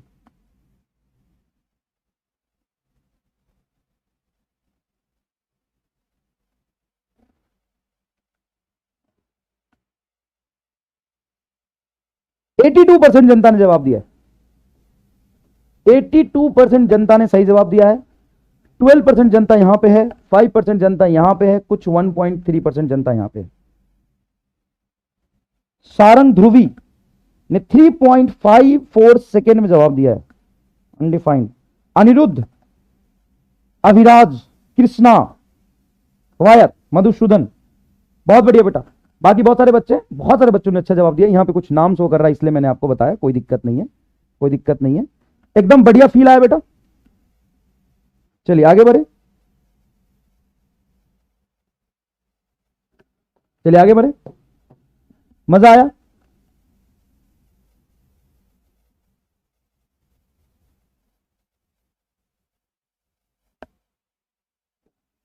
नेक्स्ट देखिए, फाइंड वैल्यू ऑफ, अच्छा ये तो बताया ही नहीं कि कैसे आएगा, अरे सॉरी सॉरी सॉरी, एक्सप्लेनेशन सुनो। अब एक तरीका तो ये है कि तुम एग्जैक्टली इसका मल्टीप्लाई करके आंसर निकालो, और एक तरीका ये भी है सर क्या, एक बात बताओ, 7 को अगर मैं 4 से मल्टीप्लाई करूंगा तो क्या होगा? सर 7 मल्टीप्लाई 4 28, तो 8 एंड 2 जाएगा उधर, तो लास्ट में तो 8 ही रहेगा, क्योंकि अब मल्टीप्लीकेशन में वो तो करूंगा तो डिजिट तो एक एक पीछे लिखता जाऊंगा। हाँ तो पक्की बात है कि वही आंसर सही होगा जिसके लास्ट में 8 होगा, लास्ट में 8 यहां है। कितना जोरदार कंसेप्ट है बताओ, कितना जोरदार कंसेप्ट है बताओ। हेलो,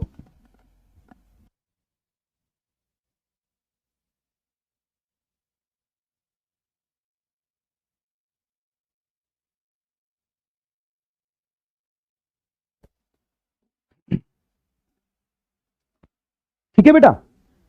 तो सर लेकिन एग्जैक्ट कैसे निकाल, एग्जैक्ट तो तुम मल्टीप्लीकेशन करके निकाल लो, लेकिन अगर तुम्हें एक ही बार में ये क्लिक कर गया तो बताओ क्या दिक्कत है, बताओ क्या दिक्कत है।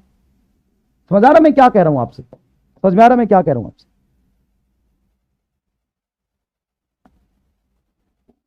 समझ में आया मैंने क्या किया, समझ में आया कि मैंने क्या किया। 7 को मल्टीप्लाई करो आप 4 से, सीधा लास्ट में 8 आना चाहिए, फिक्स है।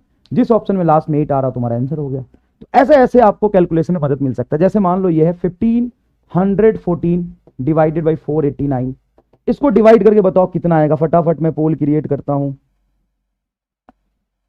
पोल कहाँ गया, इंस्टा पोल क्रिएट करता हूं, ठीक है। इंस्टा पोल क्रिएट करता हूं, कुछ एरर आ गया, सिंगल चॉइस है बेस्ट, स्टार्ट पोल, चलो बताओ। पोल मैंने क्रिएट किया, देखिए आ रहा है कि आपके सामने पोल आ रहा है कि आपके सामने पोल, बताइए आंसर क्या होगा।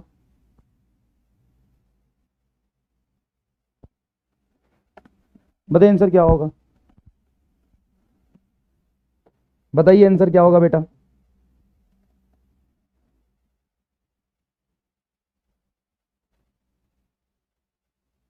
ठीक है, बढ़िया, अच्छा लगा।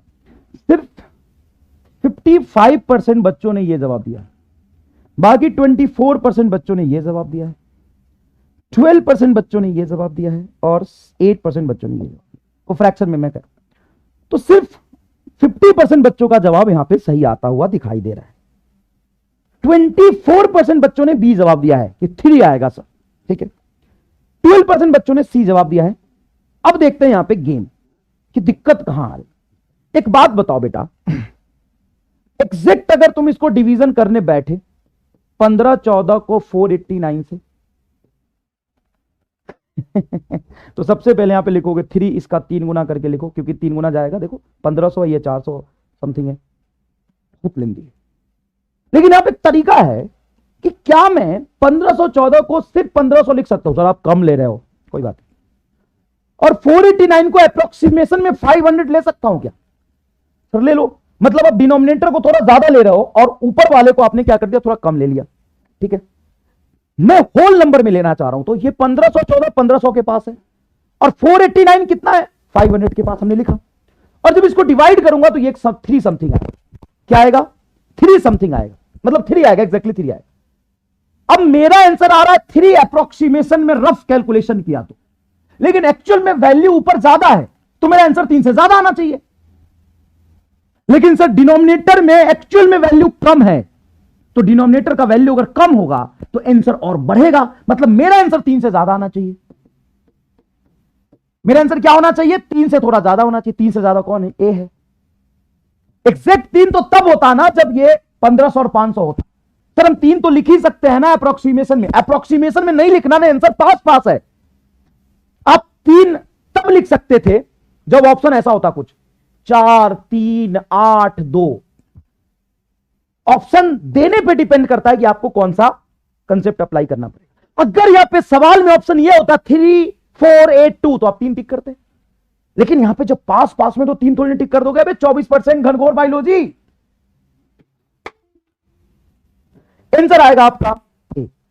अभी भी अगर तुम्हें कोई दिक्कत है तो मैं बताता हूं, अभी भी कोई दिक्कत है मैं बताता हूं। एक बच्चा कह रहा है सर ये नहीं ले सकते क्या, डी, क्योंकि ये भी 3 से ज्यादा है। एक बात बताओ, एक बात बताओ, ये 1514 है, ये 489 है, ये 1514 को तुमने 1500 लिया, तो तुम्हारा आंसर 3 से जस्ट ज्यादा होगा ना।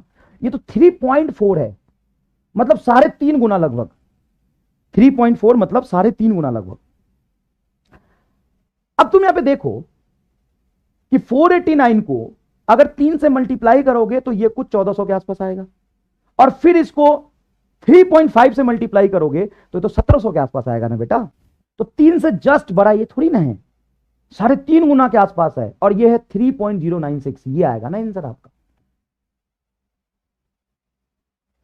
नहीं आया तो मैं फिर एक बार और बताता हूं, फिर एक बार और बताता हूं। सुन, ये काम तुम्हें करना पड़ेगा, और कहां करना पड़ेगा, रियल फिजिक्स का एग्जांपल देके बताऊंगा। सुनो मैं एक बार और एक्सप्लेन करता हूं। जैसे देखो ये है तुम्हारा 1514 और नीचे है 489। मैं कह रहा हूं कि एग्जैक्ट अगर मैं डिवाइड करने जाऊंगा तो मेरा पानी निकल जाएगा, तो मैं क्या करूंगा कि इसको अप्रोक्सीमेशन में कम लेता हूं थोड़ा, मतलब ये 1500 लेता हूं, और सर नीचे ज्यादा ले रहा हूं, 500 ले रहा हूं। तो अगर ये 1500 और ये 500 होता तो आंसर आता 3। लेकिन क्या ये 1500 है, नहीं सर रियलिटी में थोड़ा ज्यादा है, तो आंसर 300 से 3 से थोड़ा ज्यादा आएगा। और सर डिनोमिनेटर थोड़ा कम है, तो डिनोमिनेटर कम होने से ओवरऑल रिजल्ट बढ़ता है। डिनोमिनेटर में कम करो, जैसे मान लो 1/2 है तो ये 0.5 होगा, अगर नीचे 1/4 है तो 0.25 होगा ना बेटा, और मान लो नीचे 10 है तो ये होगा 0.1। तो डिनोमिनेटर बढ़ने से रिजल्ट क्या होता है? छोटा, और डिनोमिनेटर कम होने से रिजल्ट बढ़ता है। तो यहां पे 500 से ये थोड़ा कम है तो रिजल्ट थोड़ा बड़ा होगा। तो 3 से जस्ट ज्यादा वाला आंसर हो जाए। ये सारे 3 गुना कैसे कर दोगे यार? थोड़ा तो बुद्धि लगाओ। कोई बात नहीं, अभी पोल मैंने दिया ही नहीं है सर। कोई बात नहीं बेटा, पोल आना नहीं आना इंपॉर्टेंट नहीं है, तुम्हें ये आया कि नहीं आया ये इंपॉर्टेंट है बेटा। हाथ जोड़ के रिक्वेस्ट कर रहा हूं, पोल के पीछे मत पड़ो, कंसेप्ट के पीछे पड़ो। पोल अपने आप तुम्हारे पीछे पड़ जाएगा, घर पहुंच जाएगा पोल। ज्यादा पोल पोल मत करो, नहीं तो पुलवा घर पहुंच गया ना तो बड़ा दिक्कत हो जाएगा। आ जाएगा ना एक बार पोल घर पे तो दिक्कत हो जाएगा। कह रहा पोल हो गया, कुछ टेक्निकल इश्यू की वजह से कुछ बच्चों का पोल नहीं गया होगा, तो वो इस वजह से परेशान हो रहे कि हमारा पोल नहीं आया। अबे पोल नहीं आया कि कंसेप्ट आया कि नहीं आया, ये इंपॉर्टेंट है यार। पोल एक एक पोल जाके तुम्हारे घर में गाड़ देता हूं परमानेंटली, उस पर बैठ के लेक्चर देखना, और फिर मत बोलना कि पोल नहीं आया। पोल पे बिठा के लेक्चर दिखाऊंगा तुम्हें। मतलब परेशानी का लेवल ही अलग है। ज्यादा पाउडर खा लिया था क्या सुबह सुबह? पहली क्लास है, थोड़ा 2 ग्राम ज्यादा पाउडर खा लिया, कम खाया कर। पोल के नशे में बैठा है। तुम्हारे घर में एक पोल लगवा देता हूं, वहां पे बैठ के जाओ। रियल लाइफ फिजिक्स का एग्जांपल देख, रियल लाइफ एग्जांपल देख। Ball is dropped from height 22.5 metre, then find time of flight.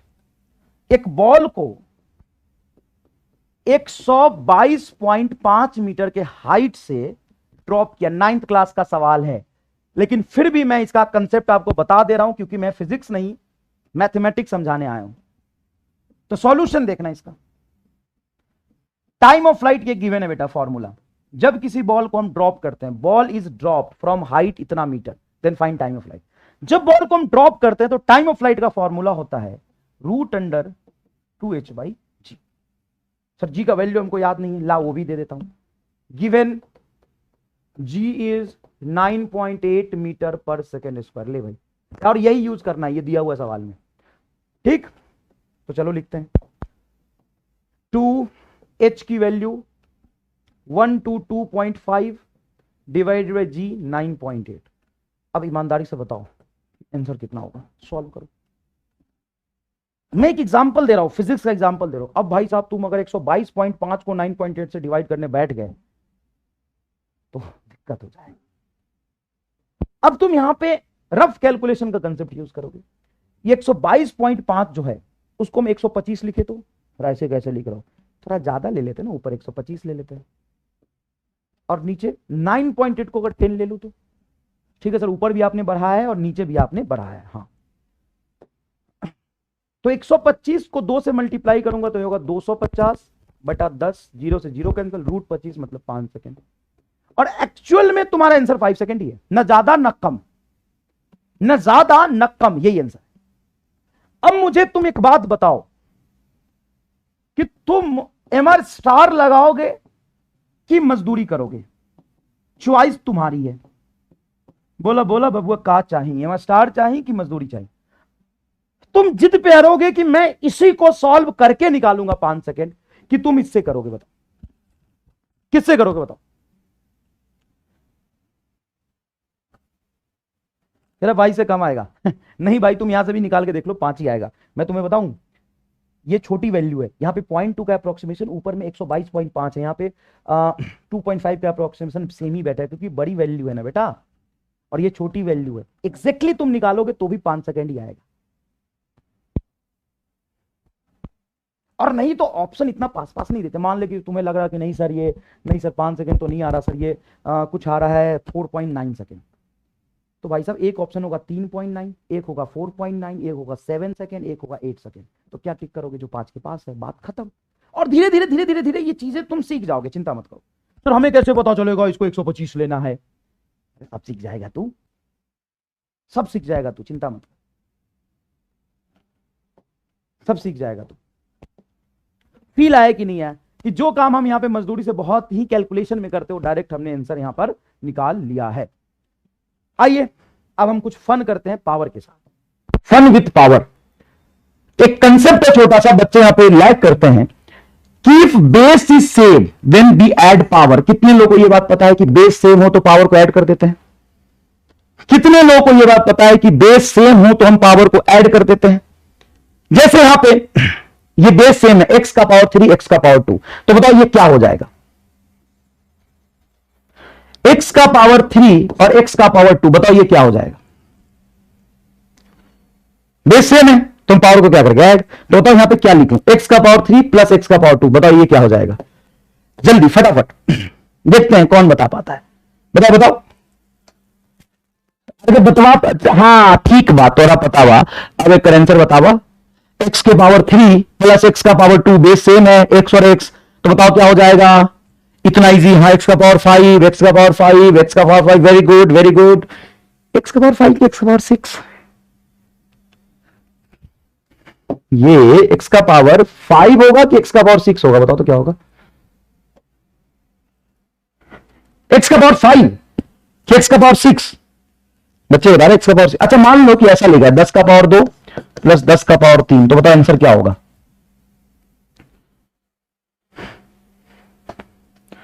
x का पावर 10 का पावर 2 10 का पावर 3, तो बताओ आंसर क्या होगा? बताओ।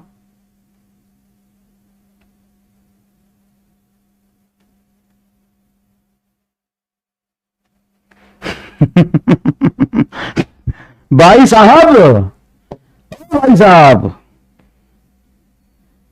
तुमको उल्लू बनाया, हमको बहुत मजा आया। अरे बकलोल, ये दोनों गलत है, कुछ नहीं होगा।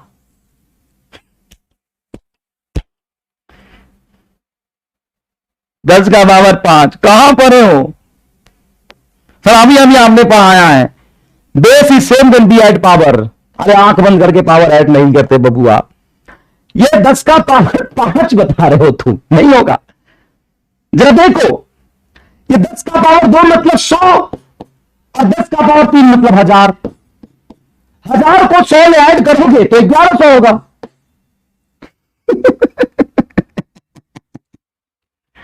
तो सर 1100 को हम लिख सकते हैं 11 इंटू 10 का पावर 2। हाँ लिखो, क्या 11 इंटू 10 का पावर 2 10 का पावर 5 है? बकलोल बुद्धि भाई साहब, एकदम घनघोर बायोलॉजी हो गए तुम। अच्छा कुछ लोग कह भी रहे हैं और नहीं सर 10 का पावर 5 नहीं 10 का पावर 6 होगा। 10 का पावर 5 10 का पावर 6, जितने लोगों ने 10 का पावर 5 और 10 का पावर 6 बताया है, जितने लोगों ने 10 का पावर 5 और 10 का पावर 6 बताया है, अगले 5 मिनट तक लेक्चर को एक पैर पे खड़े होकर देखेंगे। क्या करेंगे? क्या करेंगे? अगले 5 मिनट तक लेक्चर को एक पैर पे खड़े होकर देखेंगे, एकदम ऐसे ऐसे एक पैर पे खड़े होकर देखेंगे। फिजिक्स की कसम है तुम्हें, एक पैर पे खड़े होकर लेक्चर देखेंगे। कैसे 10 का पावर 5 किया? कैसे किया तुमने 10 का पावर 5? सर पावर को ऐड कर दिया। अभी ऐड कर देते पावर को। सुन, 10 का पावर 2 मतलब 100, 10 का पावर 3 मतलब 1000, तो 100 प्लस 1000 1100 आएगा। ये 11 इंटू 10 टू 2 होगा। तो सर आपने वो थ्योरम क्यों बताया? वो थ्योरम तब बताया जब ये मल्टीप्लीकेशन में होता है। x का पावर 2, या ऐसे कर दूं मैं 10 का पावर 2 इंटू 10 का पावर 3। जब बेस सेम है तो पावर ऐड करते हैं, जब ये मल्टीप्लीकेशन में रहता है तब।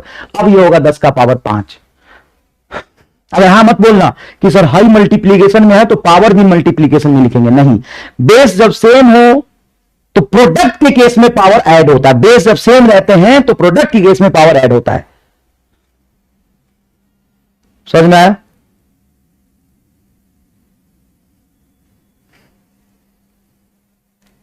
फिजिक्स की कसम है, एक पैर पे 5 मिनट तक लेक्चर देखना है खड़े होके।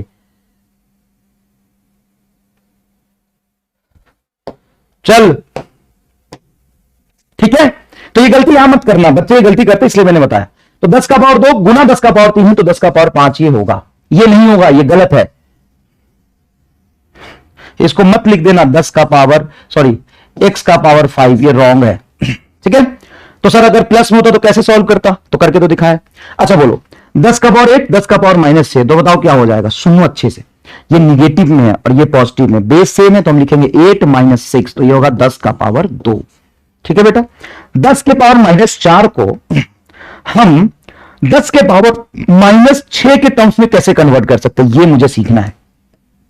क्या सीखना है, समझ रहे हो मैं क्या कह रहा हूं? जैसे 10 का पावर -4 है, इसको 10 का पावर -6 के टर्म्स में कैसे कन्वर्ट करें? 10 का पावर -4 को 10 का पावर -6 के टर्म्स में कैसे कन्वर्ट करें, जरूरत पड़ता है, क्योंकि मान लो तुमने सॉल्व किया और तुम्हारा आंसर आ रहा है 10 का पावर -4 के टर्म्स में, लेकिन ऑप्शन में जितने भी आंसर हैं वो सारे 10 टू द पावर -6 के ऑर्डर में। तुम्हें लग रहा होगा क्या मैं टाइम पास करा रहा हूं, लेकिन बेटा सारे कंसेप्ट, सारे कैलकुलेशन के बाद बच्चा यहां फंस जाता है, कैलकुलेशन के बाद ही बच्चा यहां फंस जाता है। तुमने सॉल्व किया 10 टू द पावर -4 में और आंसर है 10 टू द पावर -6 में, इसको कन्वर्ट करो, कैसे करोगे? तो एक काम करते हैं, 100 से मल्टीप्लाई और 100 से डिवाइड कर देते हैं। क्या करते हैं? 100 से मल्टीप्लाई और 100 से डिवाइड कर देते हैं। तो यहां पे ध्यान से देखना, 10 का पावर, यार 10 का पावर -4 को 100 से मल्टीप्लाई और 100 से डिवाइड कर देते हैं। जब भी कोई टर्म नीचे से ऊपर जाता है, जैसे ये अगर है 1/100, तो इसको हम लिख सकते हैं 1/10 का पावर 2, क्योंकि 2 0 है तो 10 का पावर 2, और 10 का पावर 2 ऊपर जाएगा तो 10 का पावर -2 हो जाएगा। क्या आप जानते हो, नीचे जो 10 का पावर 2 है ऊपर जाएगा तो 10 का पावर -2 हो जाएगा। समझ रहे हो ये बात? ठीक है, तो बेटा ये हो गया तुम्हारा 100 ऊपर वाला, और जो 100 है ऊपर जाएगा तो 10 का पावर -2 और 10 का पावर -4, तो ये हो जाएगा 10 का पावर -6। जरूरी है सीखना। क्या है? जरूरी है सीखना। सर अगर 10 का पावर 2 को 10 का पावर 4 के टर्म्स में कन्वर्ट करना हो, तो जैसे 10 का पावर 4 में के टर्म्स में कन्वर्ट करना है, तो या मुझे 10 का पावर 4 लिखना है, तो क्या करूंगा?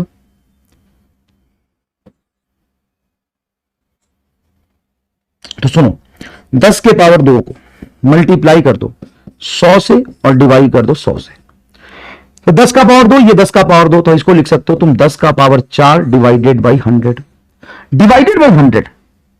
तुमको 10 का पावर 4 ही रखना है, मतलब जरूरत है तुम्हें 10 के पावर 4 में कन्वर्ट करने की, तो बटा 100 को आप ये लिख सकते हो 0.01 इंटू 10 टू दी पावर 4। जो एक्सप्रेशन मैंने लिखा है ये तुम्हें समझ में आया कि नहीं आया? ये क्यों लिखा वो छोड़ो कि 10 के पावर 4 में क्यों कन्वर्ट किया, लेकिन क्या हम 10 के पावर 2 को 0.01 इंटू 10 टू द पावर 4 लिख सकते हैं कि नहीं, ये बताओ।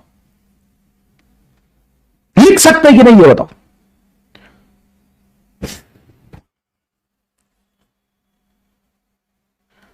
पांच मिनट हो गया तो बैठ जाइए, मुझे कोई दिक्कत नहीं है। ये बात आया कि नहीं आया भाई साहब? फिजिक्स में ये बहुत जरूरी है। बच्चे यहां पे परेशान रहते हैं कि कैसे आया। चलो 10 का पावर 4 बेटा 10 का पावर 8 को क्या लिख सकते हैं? 10 का पावर -4। कैसे? 10 का पावर 8 जब ऊपर जाएगा तो 10 का पावर -8 हो जाएगा। समझ आया बेटा? तो बहुत बेसिक से चीजें सीखना जरूरी है। सबसे ज्यादा कंफ्यूजन बच्चों को यहां होता है, तो 2/√2 क्या होगा? 2/√2 क्या होगा? तो थोड़ा बेसिक समझना। क्या मैं 2 को लिख सकता हूं √2 मल्टीप्लाई √2? हां या ना में जवाब दो। ये कैसे लिख सकते हो? आओ बताता हूं। बस ये देखो, √2 का मतलब होता है 2 का पावर हाफ, और ये √2 का मतलब हो गया 2 का पावर हाफ। जब बेस सेम होता है तो पावर 2 का पावर हाफ, सॉरी, अरे जा यार, 2 का पावर हाफ। देखो √2 को हम लिख सकते हैं 2 का पावर हाफ, √2 को हम लिख सकते हैं 2 का पावर हाफ। बेस सब सेम होता है तो पावर को ऐड करते हैं, 2 का पावर हाफ प्लस हाफ, बताओ क्या हो जाएगा? 1। तो 2 का पावर 1, तो 2 ही तो बचा मेरे लाल। √2 इंटू √2 क्या आ रहा है? 2। √2 इंटू √2 क्या आ रहा है? 2। नहीं पता तो भाई मेरे, नहीं पता तो प्रूफ किया ना मेरे लाल। हो भाई साहब, भाई साहब, भाई साहब, एक काम करते हैं, मुझे इसकी वैल्यू निकालनी है, √2 इंटू √2। चल निकाल, पता √2 इंटू √2 क्या होगा? तो कई तरीके हैं निकालने के भाई, कई तरीके हैं। सबसे पहला तरीका, √2 का मतलब है 2 का पावर हाफ, इस √2 का मतलब है 2 का पावर हाफ। बेस सेम होता तो पावर को ऐड करते हैं, 2 का पावर हाफ प्लस हाफ 1 हो जाएगा। अरे आधा प्लस आधा 1, 2 का पावर 1 मतलब 2, एक तरीका तो ये। दूसरा एक और जोरदार तरीका है, कि 2 का power half, root 2 into root 2 को हम रूट 2 गुना 2 भी लिख सकते हैं, क्योंकि दोनों पर रूट और रूट ही तो है अंदर में, तो हम लिख सकते हैं 2 इंटू 2 2 4, तो रूट अंडर 4 बेटा आपका 2 आ गया।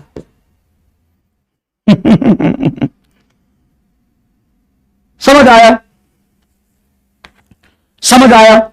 तो अब देखो, बस इतना याद रखो कि रूट 2 इंटू रूट 2 2 होता है, मतलब 2 को रूट 2 इंटू रूट 2 लिख सकते हैं।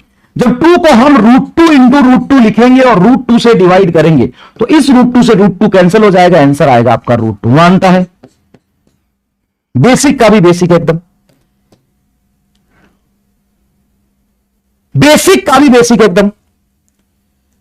हेलो,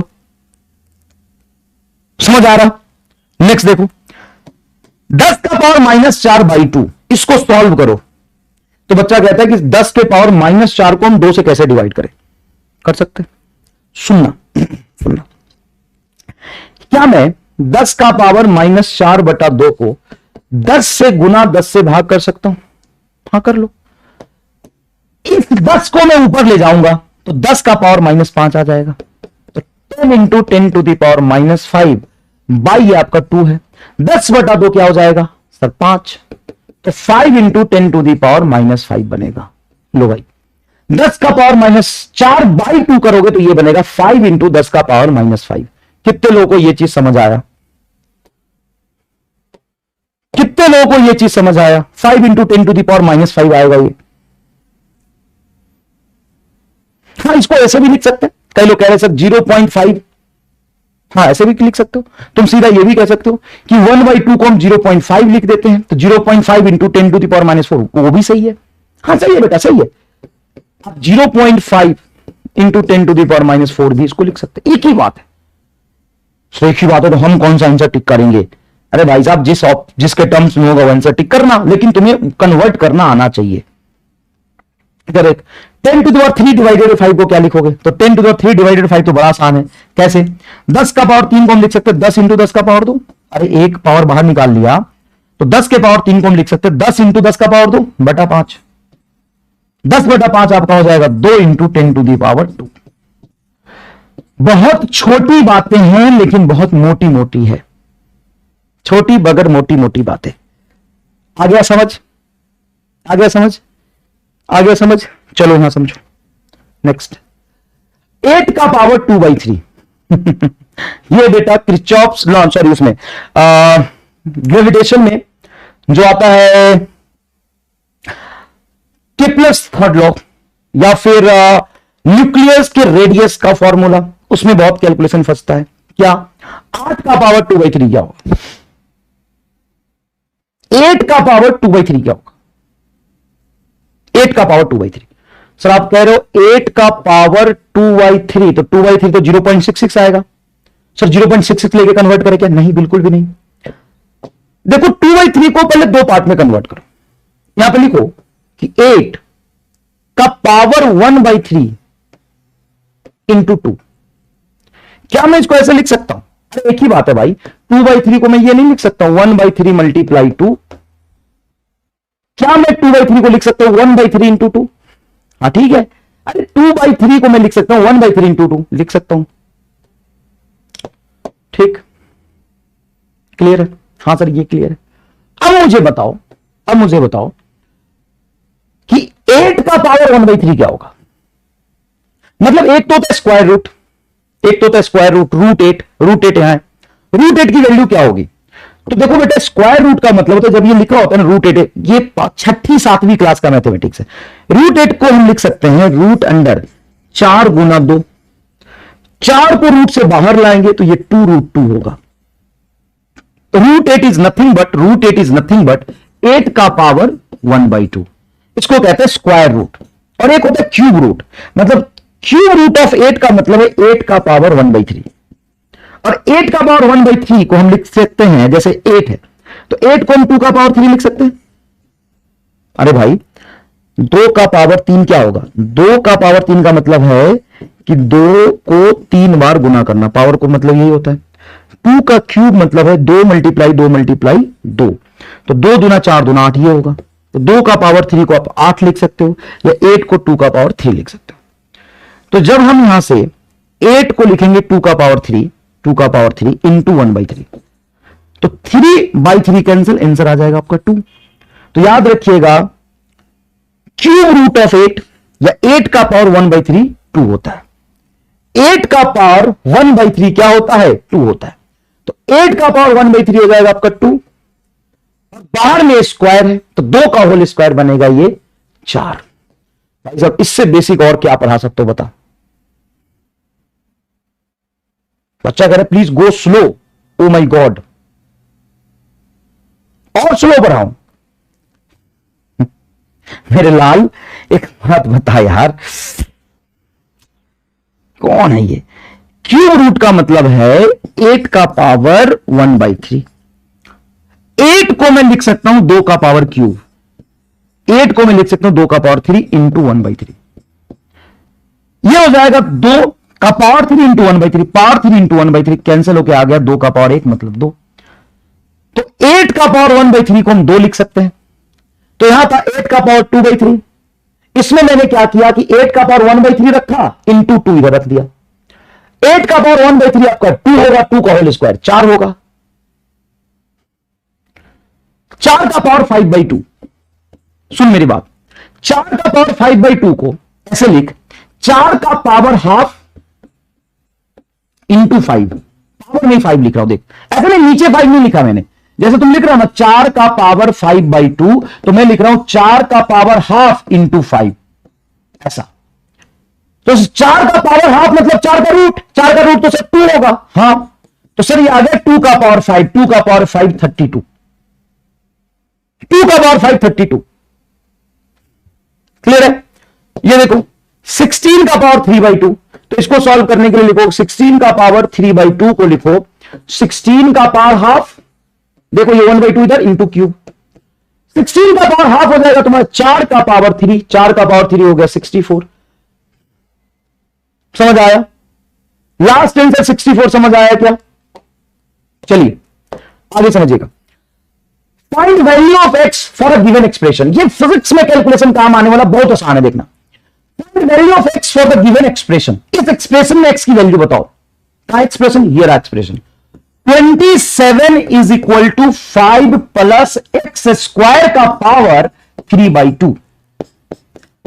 इसमें एक्स की वैल्यू निकालना है, मजा आएगा, करो। इसमें एक्स की वैल्यू निकालना है।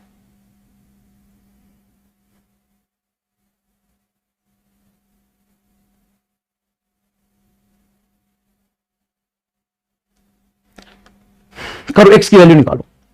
सुनना ध्यान से, जैसे ही मान लो कहीं लिखा हो एक्स का पावर हाफ बराबर वाई, तो क्या इस पावर हाफ को उधर ले जाओगे तो ये उल्टा होकर स्क्वायर हो जाएगा। जैसे हम कहते हैं ना कि जैसे कि मान लो लिखा रूट एक्स, तो इस रूट को उधर ले जाओगे तो उस तरफ क्या हो जाएगा? स्क्वायर। एक्स बराबर आप लिख सकते हो वाई स्क्वायर। रूट एक्स बराबर वाई है तो एक्स बराबर हो जाता है वाई स्क्वायर। उसी तरीके से यहां पे सॉल्व करो कि जो 3/2 पावर इधर लाओगे तो ये हो जाएगा 2/3। 27 3/2 को इधर लाओ तो ये हो जाएगा 2/3 is equal to 5 plus x square. सबसे पहला सवाल, आखिर मैंने 5 प्लस एक्स स्क्वायर की पावर को इधर क्यों लाया? 5 प्लस एक्स स्क्वायर की पावर को इधर क्यों लाया बताओ? इधर इसलिए लाया क्योंकि ये एक्सप्रेशन मुझे खोलना नहीं आ रहा। 5 प्लस एक्स स्क्वायर का पावर 3/2 मुझे सॉल्व करना नहीं आ रहा। जब मैं इधर ले जाऊंगा तो बड़ा देखना आसान हो गया। ये 27 का पावर 1/3 का होल स्क्वायर बराबर 5 प्लस एक्स स्क्वायर। अब देखो 27 का पावर 1/3 क्या होगा? तो 27 का पावर 1/3, 27 को लिख सकते हो 3 का पावर 3, 3 से 3 कैंसिल मतलब 3 आएगा। ये तुम्हारा हो जाएगा 27 का पावर 1/3 3, ये square is equal to 5 plus x square. 3 का होल स्क्वायर 9 बराबर 5 प्लस एक्स स्क्वायर।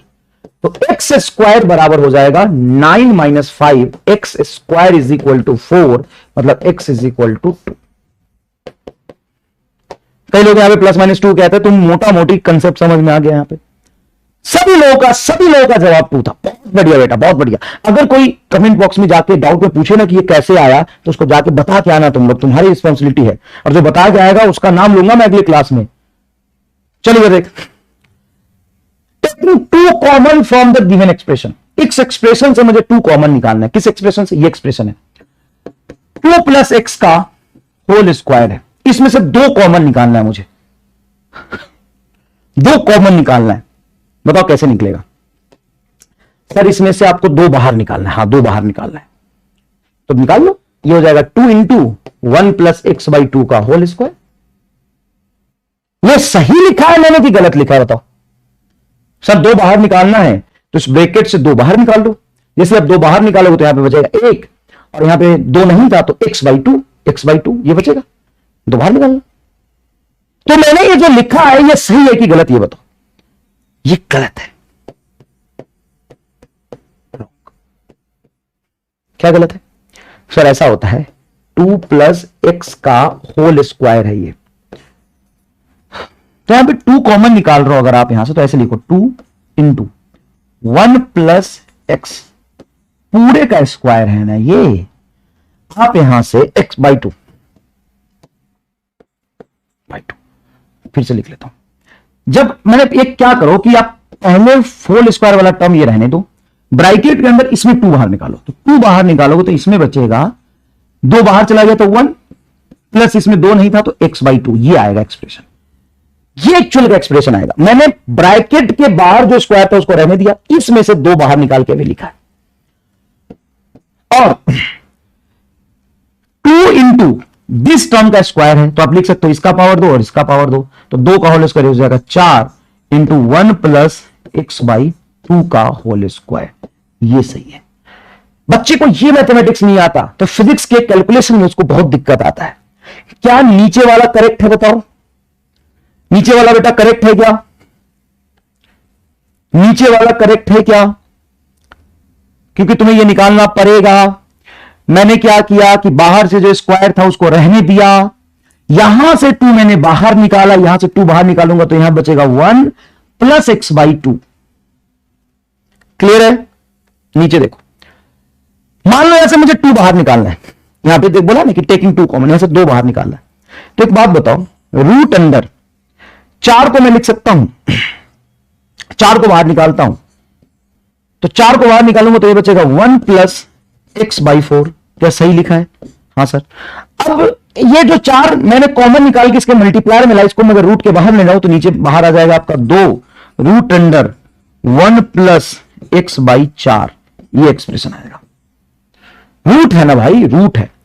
तो मैंने क्या किया कि यहां से 4 कॉमन निकाले, रूट रहने दिया पहले, और इसमें से 4 कॉमन निकाला तो बचा 1 + x/4। और जो 4 मल्टीप्लाई में रूट के बाहर जाएगा तो हो जाएगा 2 रूट अंडर 1 + x/4। ये आएगा एक्सप्रेशन। ये छोटी छोटी सी बातें आपको ध्यान रखना है, बहुत दिमाग लगा के चीजें निकालिए। Next question is what is infinity? What is infinity? Infinity क्या होता है? क्या बहुत बड़े नंबर को हम इनफाइनाइट कहते हैं? क्या is 1 divided by 0 is infinite? 1 divided by 0 is infinite.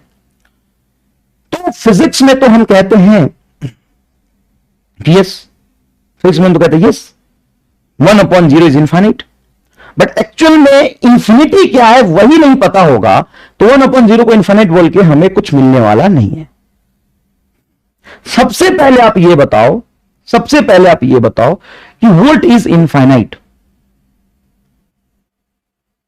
What is infinite? तो इंफिनिटी का मतलब यह नहीं होता है कि बहुत बड़ा नंबर। इंफिनिटी का मतलब होता है कि किसी के कंपेयर में बहुत बड़ा नंबर, किसी के कंपेयर में अनडिफाइंड। जैसे मान लो कि मैंने एक लाइन खींचा। अब ये लाइन छोटा है कि बड़ा? बताओ, ये लाइन छोटा है कि बड़ा है? ये बताओ ना, ये लाइन छोटा लाइन है कि बहुत बड़ा लाइन है? बताओ। ये लाइन बहुत छोटा है या बहुत बड़ा है? ये लाइन बहुत छोटा है या बहुत बड़ा है? तो सर जब तक हमारे पास कंपैरिजन करने के लिए कुछ नहीं होगा तो हम नहीं बता सकते। ये लाइन बहुत छोटा है इसके कंपेयर में, देखो बहुत छोटा है। और ये लाइन बहुत बड़ा है इसके कंपेयर में, देखो इस लाइन के कंपेयर में बहुत बड़ा है, इस लाइन के कंपेयर में बहुत छोटा है। तो infinity is a relative term, infinity is a relative term, relative term like 1 metre is infinitely large, मतलब 1 मीटर इनफाइनाइटली लार्ज है compare to radius of nucleus. अगर मैं कहीं रेडियस ऑफ न्यूक्लियस को 1 मीटर के साथ ऐड करूंगा तो 1 मीटर तुम्हारा इनफाइनाइटली लार्ज टर्म हो गया, और वहीं पे 1 मीटर इज इनफाइनाइटली स्मॉल, छोटा होगा compare to radius of Earth. तो भाई साहब 1 मीटर है क्या, डिपेंड करता है कि उसका कंपेयर आप किससे कर रहे हैं, डिपेंड करता है कि उसका कंपेरिजन आप किससे कर रहे हैं। तो ये बेटा कोई एग्जैक्ट वर्ड नहीं होता, इंफिनिटी कोई एग्जैक्ट वर्ड नहीं होता, इंफिनिटी कोई एग्जैक्ट वर्ड नहीं है, इंफिनिटी कोई एग्जैक्ट नंबर नहीं है, इंफिनिटी को अनडिफाइंड भी हम नहीं कह सकते। इंफिनिटी किसी की टर्म्स में डिफाइंड होता है, कंपेरेबल होता है। समझ नहीं आया, ये समझ नहीं आया भाई, ये समझ नहीं आया भाई। 1 मीटर लेंथ अर्थ के रेडियस के कंपेयर में बहुत छोटी लेंथ है। अर्थ का रेडियस बताओ 6400 किलोमीटर, मतलब 6400 मल्टीप्लाई 10⁻³ मीटर। ये समझ नहीं आया सब, ये समझ नहीं आया।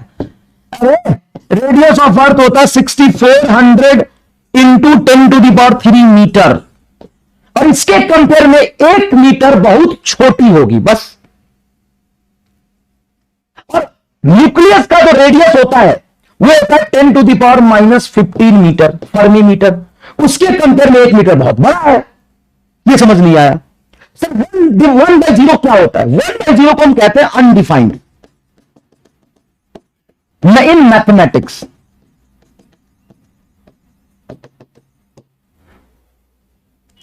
इन मैथमेटिक्स में 1/0 को हम अनडिफाइंड कहते हैं, लेकिन फिजिक्स में 1/0 को आप इंफिनिटी कह सकते हो। इंफिनिटी मतलब लार्ज नंबर, किसके कंपेयर में? देखो ऐसा है कि नीचे जितनी छोटी वैल्यू रखते जाओगे ओवरऑल वैल्यू ऊपर बढ़ता जाएगा। जैसे मान लो 1/10 में लिख रहा हूं, तो 1/10 की वैल्यू क्या होगी? 0.1। अगर नीचे मैं आपको लिख दूं 1/1, 10 को मैंने 1 कर दिया तो ये हो जाएगा आपका 1। अगर नीचे को मैंने लिख दिया 1 डिवाइडेड बाई 0.1 तो ये हो जाएगा आपका 10 का पावर -1। छोटी हो गई ना ये, सॉरी 10, ये 10 हो गया, ये 10 हो गया। मैं तुम्हें कंपैरिजन करके बताता हूं। जैसे देखो 1 डिवाइडेड बाई कोई टर्म है 100 तो ये क्या होगा? 0.02, छोटी वैल्यू है। 1 डिवाइडेड बाई कहीं मैं लिखता हूं 10 तो ये क्या होगा? 0.1, सॉरी ये 0.1 आएगा, 0.01 आएगा। 100 है ना, सॉरी 0.01 आएगा।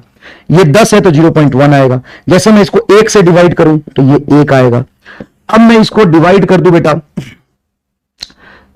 तुम्हारा 0.1 से तो ये हो जाएगा आपका 10। अगर मैं इसको डिवाइड कर दूं 0.01 से तो ये हो जाएगा तुम्हारा 100। अगर मैं इसको डिवाइड कर दूं 0.001 से तो ये हो जाएगा तुम्हारा 1000। तो यहां पे समझने की कोशिश करना,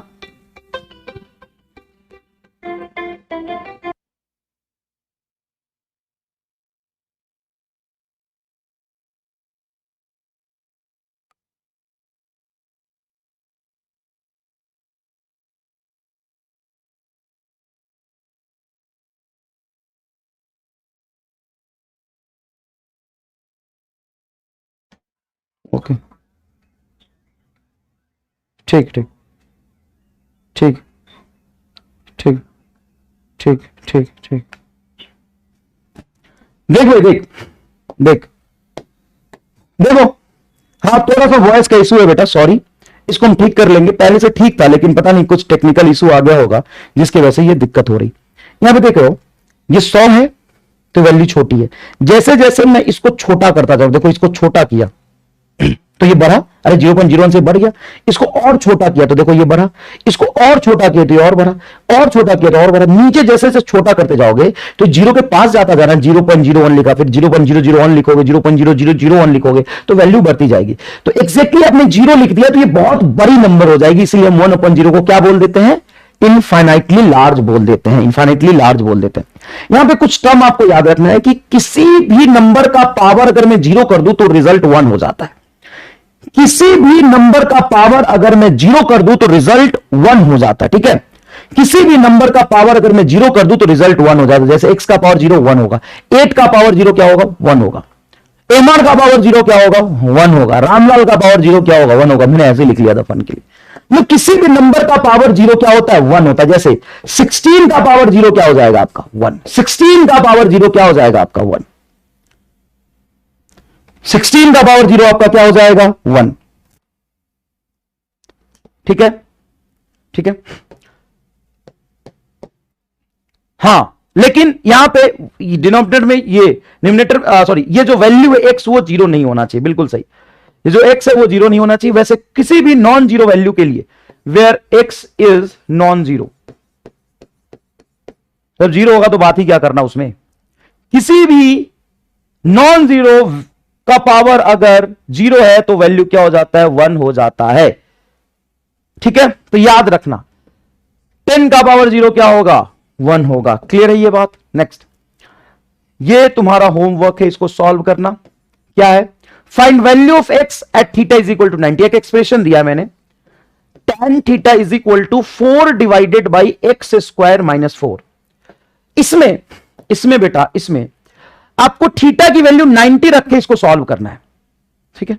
यहां पे कई बच्चे गलती करेंगे कि सर ये सॉल्व नहीं हो सकता है, क्योंकि जब हम tan 90 रखेंगे तो tan 90 की वैल्यू अनडिफाइंड होती है, tan 90 की वैल्यू इनफाइनाइट होती है। नहीं, आप सॉल्व कर सकते हैं, मैं आप करके दिखाता हूं, छोड़ो होमवर्क। यहां पे लिखोगे tan 90 is equal to 4 divided by x square minus 4। अब tan 90 क्या होता है, 1/0 is equal to 4 divided by x square minus 4। अब इसका करो क्रॉस मल्टीप्लीकेशन। क्या करो, क्रॉस मल्टीप्लीकेशन। तो क्रॉस मल्टीप्लीकेशन करोगे तो 4 से 0 मल्टीप्लाई होके हो जाएगा आपका 0, और एक्स स्क्वायर माइनस 4 इससे मल्टीप्लाई करो 1 से, तो x square minus 4 is equal to 0। तो x square is equal to 4, तो एक्स इज इक्वल टू आ जाएगा आपका 2। बजाओ ताली, मजे आए कि नहीं आए। मैं ये सवाल आपको क्यों करा रहा था, क्योंकि कंसेप्चुअली आप ये सीखें कि फिजिक्स में आपको इन्फिनिटी को कैसे डील करना है। जैसे ये tan थीटा में थीटा को 90 रखूंगा तो tan 90 इनफाइनाइट होता है, अनडिफाइंड होता है, तो क्या सवाल सॉल्व नहीं होगा। अगर ये अनडिफाइंड हो गया तो क्या हम सवाल सॉल्व नहीं कर सकते, क्या कर सकते हैं। tan 90 को हम 1/0 लिखेंगे और यहां से क्रॉस मल्टीप्लीकेशन करके देखिए सवाल कितना जोरदार तरीके से सॉल्व हुआ है। बस ये चीज हमें सिखाना था। बताइए मजा आया कि नहीं आया। एक और इंपॉर्टेंट चीज, पाई का वैल्यू 3.14 होता है, आप जानते हो, 22/7 लिखते हो। पाई स्क्वायर का वैल्यू 10 होता है, और याद रखना कई बार पाई स्क्वायर की वैल्यू यूज करने के लिए आ जाएगा, तो इसको तुम्हें करना है मार रट्टा। ये क्या है, मार रट्टा, याद रखना इसको। मान लो अगर मैं तुमसे पूछता हूं find value of 0.4 pi square, तो याद रखना 0.4 पाई स्क्वायर को आप लिख सकते हो 10। 0.4 को लिखोगे 4/10 इंटू 10, कैंसिल होके आ जाएगा आपका 4। कई बार कैलकुलेशन में डायरेक्टली पाई स्क्वायर आता है, डायरेक्टली पाई स्क्वायर आता है। समझ रहे हैं आप, समझ रहे हैं आप, डायरेक्टली क्या आता है, पाई स्क्वायर। तो यहां तक जो भी चीजें सिखाई बहुत बहुत बहुत बेसिक था। 5वीं क्लास 7वीं 6ठी क्लास का तुमको फील दिलाया। एक बात बताओ, 2 मल्टीप्लाई 2 क्या होता है सर, 2 गुना 2 गुना 2। हां, 2 का पावर 1, 2 का पावर 1, 2 का पावर 1। बताओ क्या होगा, जब बेस सेम होता है तो पावर को ऐड करते हैं, ये 2 का पावर 3 होगा। और 2 का पावर 3 को हम क्या लिख सकते हैं, 2 का पावर 3 को हम 8 लिख सकते हैं। कोई दिक्कत, अरे कोई दिक्कत, 2 का पावर 3 को हम 8 लिख सकते हैं, कोई दिक्कत नहीं।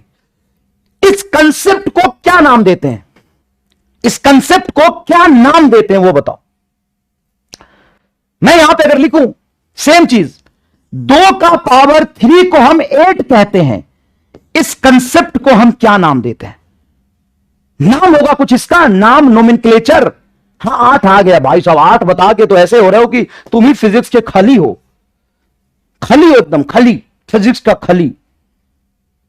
अरे इसका कुछ नाम है, इसका नाम है concept of power, concept of exponent, concept of power. ये पावर का कंसेप्ट है। अरे इसको लॉग थोड़ी ना कहते हैं भाई साहब, इसको कंसेप्ट ऑफ एक्सपोनेंट कहते हैं, लॉग नहीं कहते हैं। जिसने लॉग बोला नहीं क्या थप्पड़ मारो अपने आप को तुरंत से, जिसने भी लॉग बोला अपने आप से थप्पड़ मारो खुद को, गधा कहीं का। इसको हम पावर का कंसेप्ट कहते हैं। और इस कंसेप्ट के पावर में, मतलब पावर के कंसेप्ट में, कंसेप्ट ऑफ पावर में, ये जो दो है इसको कहते हैं हम बेस, इसको कहते हैं बेस। और इसके बेस के ऊपर जो होता है इसको कहते हैं पावर। और ये आपका रिजल्ट, ये आपका रिजल्ट लॉग है। ये कहां से लॉग आ गए? इसमें लॉग कहां है बताना जरा, कहां इसमें लॉग कहां है बताना जरा। अरे तो एक्सपोनेंट का कंसेप्ट है, पावर का कंसेप्ट है। ठीक है, ठीक है। इसको बोलोगे कैसे जरा बोल के दिखाना। 2 का पावर 3 इज इक्वल टू, अंग्रेजी में लिखता हूं, 2 टू द पावर 3 इज 8, ऐसे लिखते हैं। 2 टू द पावर 3 इज 8। ठीक है, ठीक है। तो ये बहुत बेसिक सा कंसेप्ट है पावर का। 2 टू द पावर 3 इज 8, बहुत बेसिक सा कंसेप्ट है पावर का, एक्सपोनेंट का। अब कोई तुम्हारे जैसा दिमागी रूप से बायोलॉजी वाला आदमी आता है और कहता है कि अगर मैं ऐसा करूं कि बेस को तो एकदम फिक्स रखने दूं और इसको 8 को मैं यहां लिखना चाहता हूं, क्यों? मेरी मर्जी, 8 को मैं यहां लिखना चाहता हूं और 3 को मैं यहां लिखना चाहता हूं। मैं क्या चाहता हूं कि पावर और रिजल्ट को एक्सचेंज कर दूं, बेस को वहीं रहने दूं। मतलब ये एज इट इज बेस रहा, ये तुम्हारा पावर हो गया और ये तुम्हारा रिजल्ट हो गया। इसको करने से क्या फायदा होगा? वो फायदा उधर बाद में देखेंगे। पहले हम ऐसे लिखेंगे, एक भूल भुलैया, एक भूल भुलैया, एक पहेली।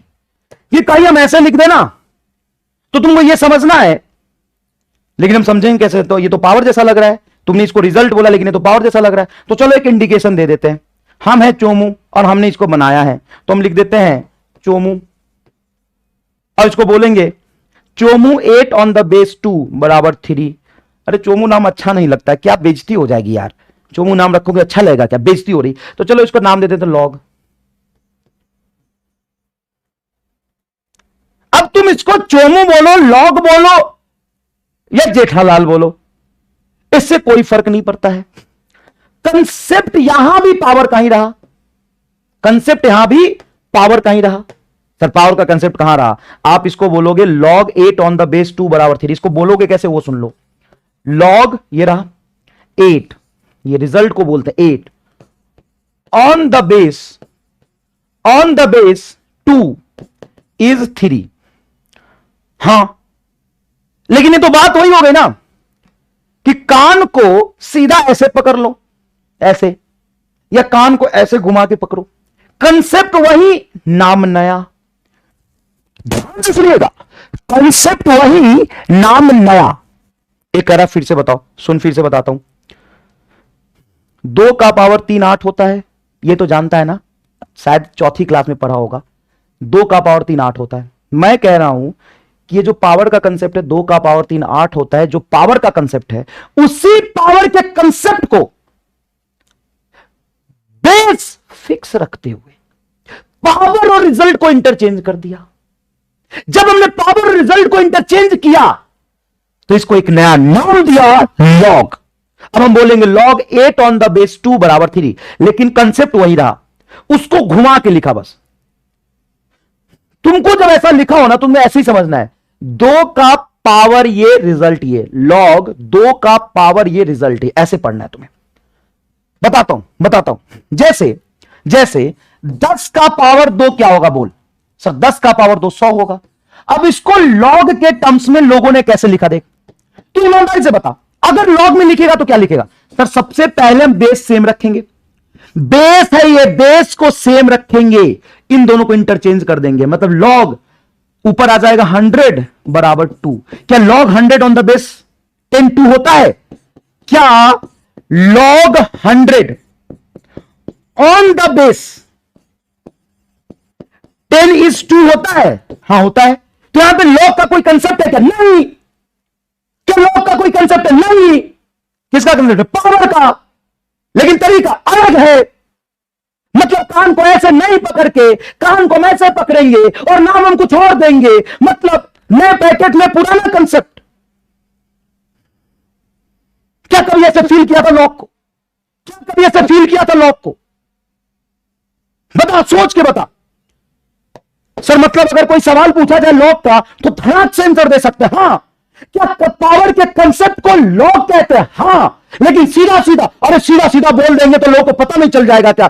अगर किसी को काटना है, किसी को बनाना है, किसी का डैश करना है तो घुमा के करना पड़ेगा, घुमा के करना पड़ेगा। क्या पावर को लॉग कहते हैं? हां। सीधा सीधा की घुमा के, घुमा के कैसे घुमा के? बेस सेम रिजल्ट और पावर को इंटरचेंज, बेस सेम रिजल्ट और पावर को इंटरचेंज, बेस सेम रिजल्ट और पावर को इंटरचेंज और नया नाम देंगे लॉग। बता समझ में आया कि नहीं आया? बता समझ में आया कि नहीं आया? इसी को लॉग कहते हैं। सर ये तो हमारा बहुत बड़ा कटा है। अभी आज पता चला है तेरा हमेशा कटता ही आया है, यहां नहीं हर जगह। तुम्हारा नाम ही रख देता हूं काटूलाल, क्योंकि दुनिया ने बहुत काटा है तेरा। काटूलाल। अब सुन, अब भयंकर सवाल। कोई प्रॉपर्टी नहीं दे, कोई प्रॉपर्टी नहीं। प्रॉपर्टी गया तेल लेने, प्रॉपर्टी गया तेल लेने, सवाल देख। प्रॉपर्टी गया तेल लेने, सवाल देख, कंसेप्ट, सवाल देख। Find value of X in the given log का expression. Log X on the base 2। देखो वो थोड़ा सा टाइपिंग में मिस्टेक है बेटा, ये मैं काट के अच्छे से लिख रहा हूं। Log x on the base 2 बराबर -4। गलत लग रहा है ना? देखो थोड़ा सा अलग लग रहा है, तुम्हें लग रहा है log 2 का पावर x है, लेकिन गलत है, प्रिंटिंग मिस्टेक है, थोड़ी बहुत गलती हो जाती है, कोई बात नहीं। अब ये सवाल है, हमको log का प्रॉपर्टी नहीं आता है, कोई बात नहीं, हमको यहां स्टार आता है। क्या आता है? सुनो, ये कुछ लिखा है log में, अरे डैश, ये पावर होता है। कैसे पावर होता है सर? 2 का पावर -4 बराबर x। बोलो हाँ या ना सर? बेस सेम, ये पावर, ये रिजल्ट। 2 का पावर -4 बराबर x, तो x बराबर होगा 1/2 का पावर 4, 2 का पावर 4 16, x बराबर 1/16 आंसर। हम नहीं क्या जानत है पावर की, लॉग की प्रॉपर्टी। हमारा आंसर आ गया 1/16, हाँ या ना? आंसर आ गया 1/16, हाँ या ना? यस। और सीखेगा आप, ये देख, इसको मैं अच्छे से लिख रहा हूं, ये ऐसे लिखा हुआ है, log x square on the base 3 बराबर 4 था लाला। कैसे लिख रहा है बराबर 4? तो हम क्या करते हैं कि लॉग का जो पावर होता है उसको हम बाहर निकाल लेते हैं, लॉग का जो पावर होता है उसको हम बाहर निकाल लेते हैं। क्या टाइप किया है यार? पाउडर खा के टाइप किया था क्या? चल मैं तुम्हें अलग से ही कराता हूं। अब हम लॉग के पावर को बाहर क्यों निकालते हैं वो भी प्रूफ करके बताऊंगा, लेकिन याद रखना ये log x square on the base 3, log के पावर को हम बाहर निकाल लेते तो इसको हम लिख सकते हैं 2। मैं प्रूफ करूंगा, लॉग 2 बाहर आ जाएगा पावर, ये हो जाएगा log X on the base 3 बराबर 4। हाँ सही है। अब मुझे बताओ, ये 2 मल्टीप्लीकेशन इधर 4 है, तो 2 से 4 को कैंसिल करूंगा 2 आएगा, हाँ, तो ये हो जाएगा तुम्हारा log X on the base 3 बराबर 2। अब log is nothing but power, log is nothing but power. सीधा सीधा पावर की घुमा के पावर? थोड़ा घुमा के पावर। सीधा लिख देंगे तो काटेंगे कैसे? किसी को अगर काटना है तो थोड़ा घुमा के ही काटेंगे। तो सुनो, ये क्या कह रहा है, ये बेस, हाँ, ये पावर, इसका ये रिजल्ट। तो बोलो क्या लिखोगे इसको? 3 का स्क्वायर बराबर एक्स, एक्स बराबर 9। लो सर। अरे एक और जोरदार बात बताऊं, बच्चे कहते हैं कि सर एंटी लॉग नहीं समझ में आता है, बच्चे कहते हैं कि सर एंटी लॉग नहीं समझ में आता है। एंटी लॉग क्या होता है सर? सर एंटी लॉग समझ नहीं आता है। सुन, जहां कहीं मान ले लिखा है log x on the base e बराबर y, ये क्या लिखा है? लॉग। लॉग मतलब, अरे लॉग मतलब पावर, डरा क्यों ना? पावर। अरे लॉग मतलब पावर, सीधा सीधा पावर कि घुमा के पावर? सर घुमा के पावर। कौन से घुमा के पावर? बताना जरा, बताना ओरिजिनल कंसेप्ट इसका, बताना इसका ओरिजिनल कंसेप्ट, बताना बताना काटूलाल, इसका ओरिजिनल कंसेप्ट बता, ओरिजिनल कंसेप्ट बता। सर ओरिजिनल कंसेप्ट पावर में कन्वर्ट कर दो। सर एकदम अच्छे से बता दो, अच्छे से बता दो। देखिए ये बेस है, ये बेस है, ये एक्चुअल में पावर है, घुमा के लिख दिया, और ये रिजल्ट है। इसका एक्चुअल कंसेप्ट बताओ। सर एक्चुअल कंसेप्ट तो ये है कि बेस सेम रहेगा और बेस का ये पावर है और ये रिजल्ट है, ये इसका एक्चुअल कंसेप्ट है। अच्छा, और इसको क्या कहते हैं? By taking antilog.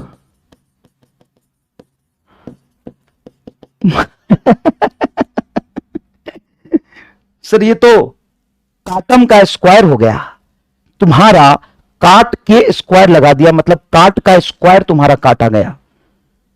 एक्चुअल में लॉग को हम लिखते हैं बाई टेकिंग एंटी लॉग और उसको पावर के कंसेप्ट में कन्वर्ट कर देते हैं और कहते हैं कि हमने एंटी लॉग लिया, और कहते हैं एंटी लॉग तो और मुश्किल है। डैश तेरा, मैंने तुम्हें एंटी लॉग ही पढ़ाया। एंटी लॉग सीधा सीधा पावर होता है।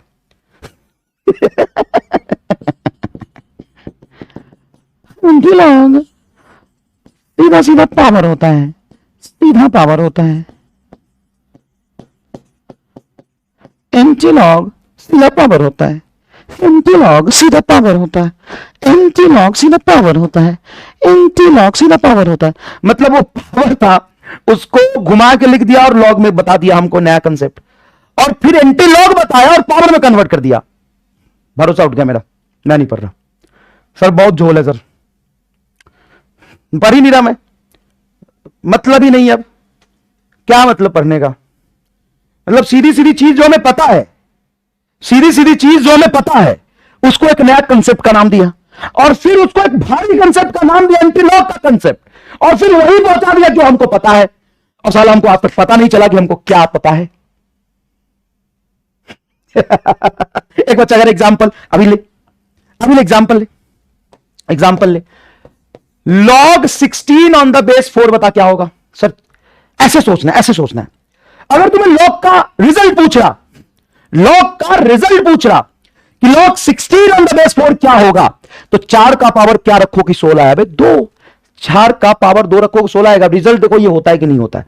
हाँ ये होता है। अब किसी को प्रूफ चाहिए, प्रूफ बताता हूं। By taking antilog, by taking antilog, बहुत छोटा एग्जांपल है। बता तो एंटीलॉग लेके क्या निकालेगा? ये तो निकालेगा कि 4 का पावर 2 बराबर 16। हाँ या ना बोल, 4 का पावर 2 16 ही तो होता है। एंटीलॉग लेके यही तो निकालेगा यार।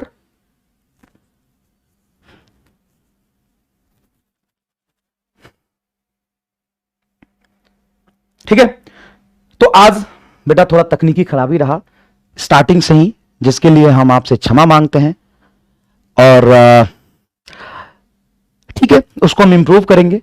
एक्चुअल में कुछ टेक्नोलॉजी में जब डेवलपमेंट होता है तो थोड़ा थोड़ा फॉल्ट आता है स्टार्टिंग में। जैसे किसी और सर्वर से मैं क्लास लेता था तो माइक का फ्रीक्वेंसी उसके हिसाब से सेट था, और फिर दूसरे सर्वर से क्लास हुआ तो माइक की फ्रीक्वेंसी थोड़ी सी गड़बड़ हो गई, तो हम उसको ठीक कर लेंगे। मतलब इन सब छोटी छोटी चीजों से परेशान मत हुआ करो, हमें पता है।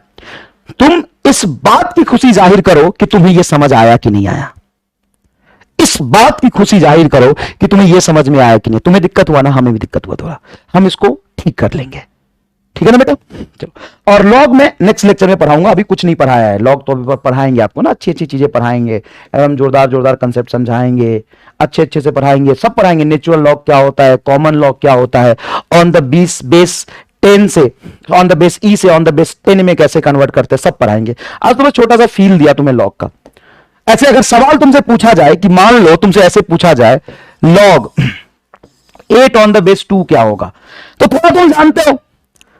अब तुम्हें इसको रखने की जरूरत नहीं है, तुम्हें कंसेप्ट पता है कि एक्चुअल में कि log 8 ऑन द बेस 2, पहले इसको बोलेंगे क्या वो बताओ, इसको बोलेंगे क्या, इसको बोलेंगे log 8 ऑन द बेस 2। अब इसका हमें रिजल्ट चाहिए, इसका हमें रिजल्ट चाहिए, तो हम क्या करेंगे, इसको x मान लेंगे। और हमें एक्चुअल कंसेप्ट पता है, एक्चुअल कंसेप्ट क्या पता है कि ये बेस है, ये पावर है, रिजल्ट ये जो आता है ना यहां पे पावर होता है और ये इसका रिजल्ट होता है। ये घुमा के लिखा है, पावर को घुमा के लिखा है, इसको एक्सचेंज कर दिया है, तो 2 का पावर x बराबर 8 दो। सर 2 का पावर हम कितना रखे कि 8 आ जाए 3, x की वैल्यू 3 आएगी। बोलो 3 होगा रिजल्ट के नहीं होगा, कितना इजी है। तो अब हम आपको सारी प्रॉपर्टी भी समझाएंगे विथ प्रूफ, क्योंकि लॉग का कंसेप्ट मैंने एकदम फील के साथ बताया, तो सारी प्रॉपर्टी का फील दूंगा मैं, डायरेक्ट प्रॉपर्टी नहीं लिखूंगा, नहीं लिखूंगा, क्योंकि वो पता होना चाहिए और फिर तुम याद रख लेना, कॉन्फिडेंस से याद होगा ना फिर बेटा। और बहुत मुश्किल नहीं है, बहुत मुश्किल था क्या बताओ, एक्चुअल फील लेना तो बहुत जरूरी है ना लॉग का। सीधा मैं लॉग लिख के पढ़ा दूं तो गड़बड़ हो जाएगा ना, चलो सीधा लॉग लिख के लॉग की प्रॉपर्टी पढ़ा दूं तो गड़बड़ हो जाएगा। ठीक है, बहुत सारे सवाल कराऊंगा बेटा नेक्स्ट लेक्चर में, तकनीकी खराबी के कारण थोड़ा सा कंटेंट अच्छे से आज डिलीवर नहीं कर पाए। ठीक है, धन्यवाद, बहुत बहुत धन्यवाद, मिलते हैं एमआर स्टार जोरदार। और याद रखना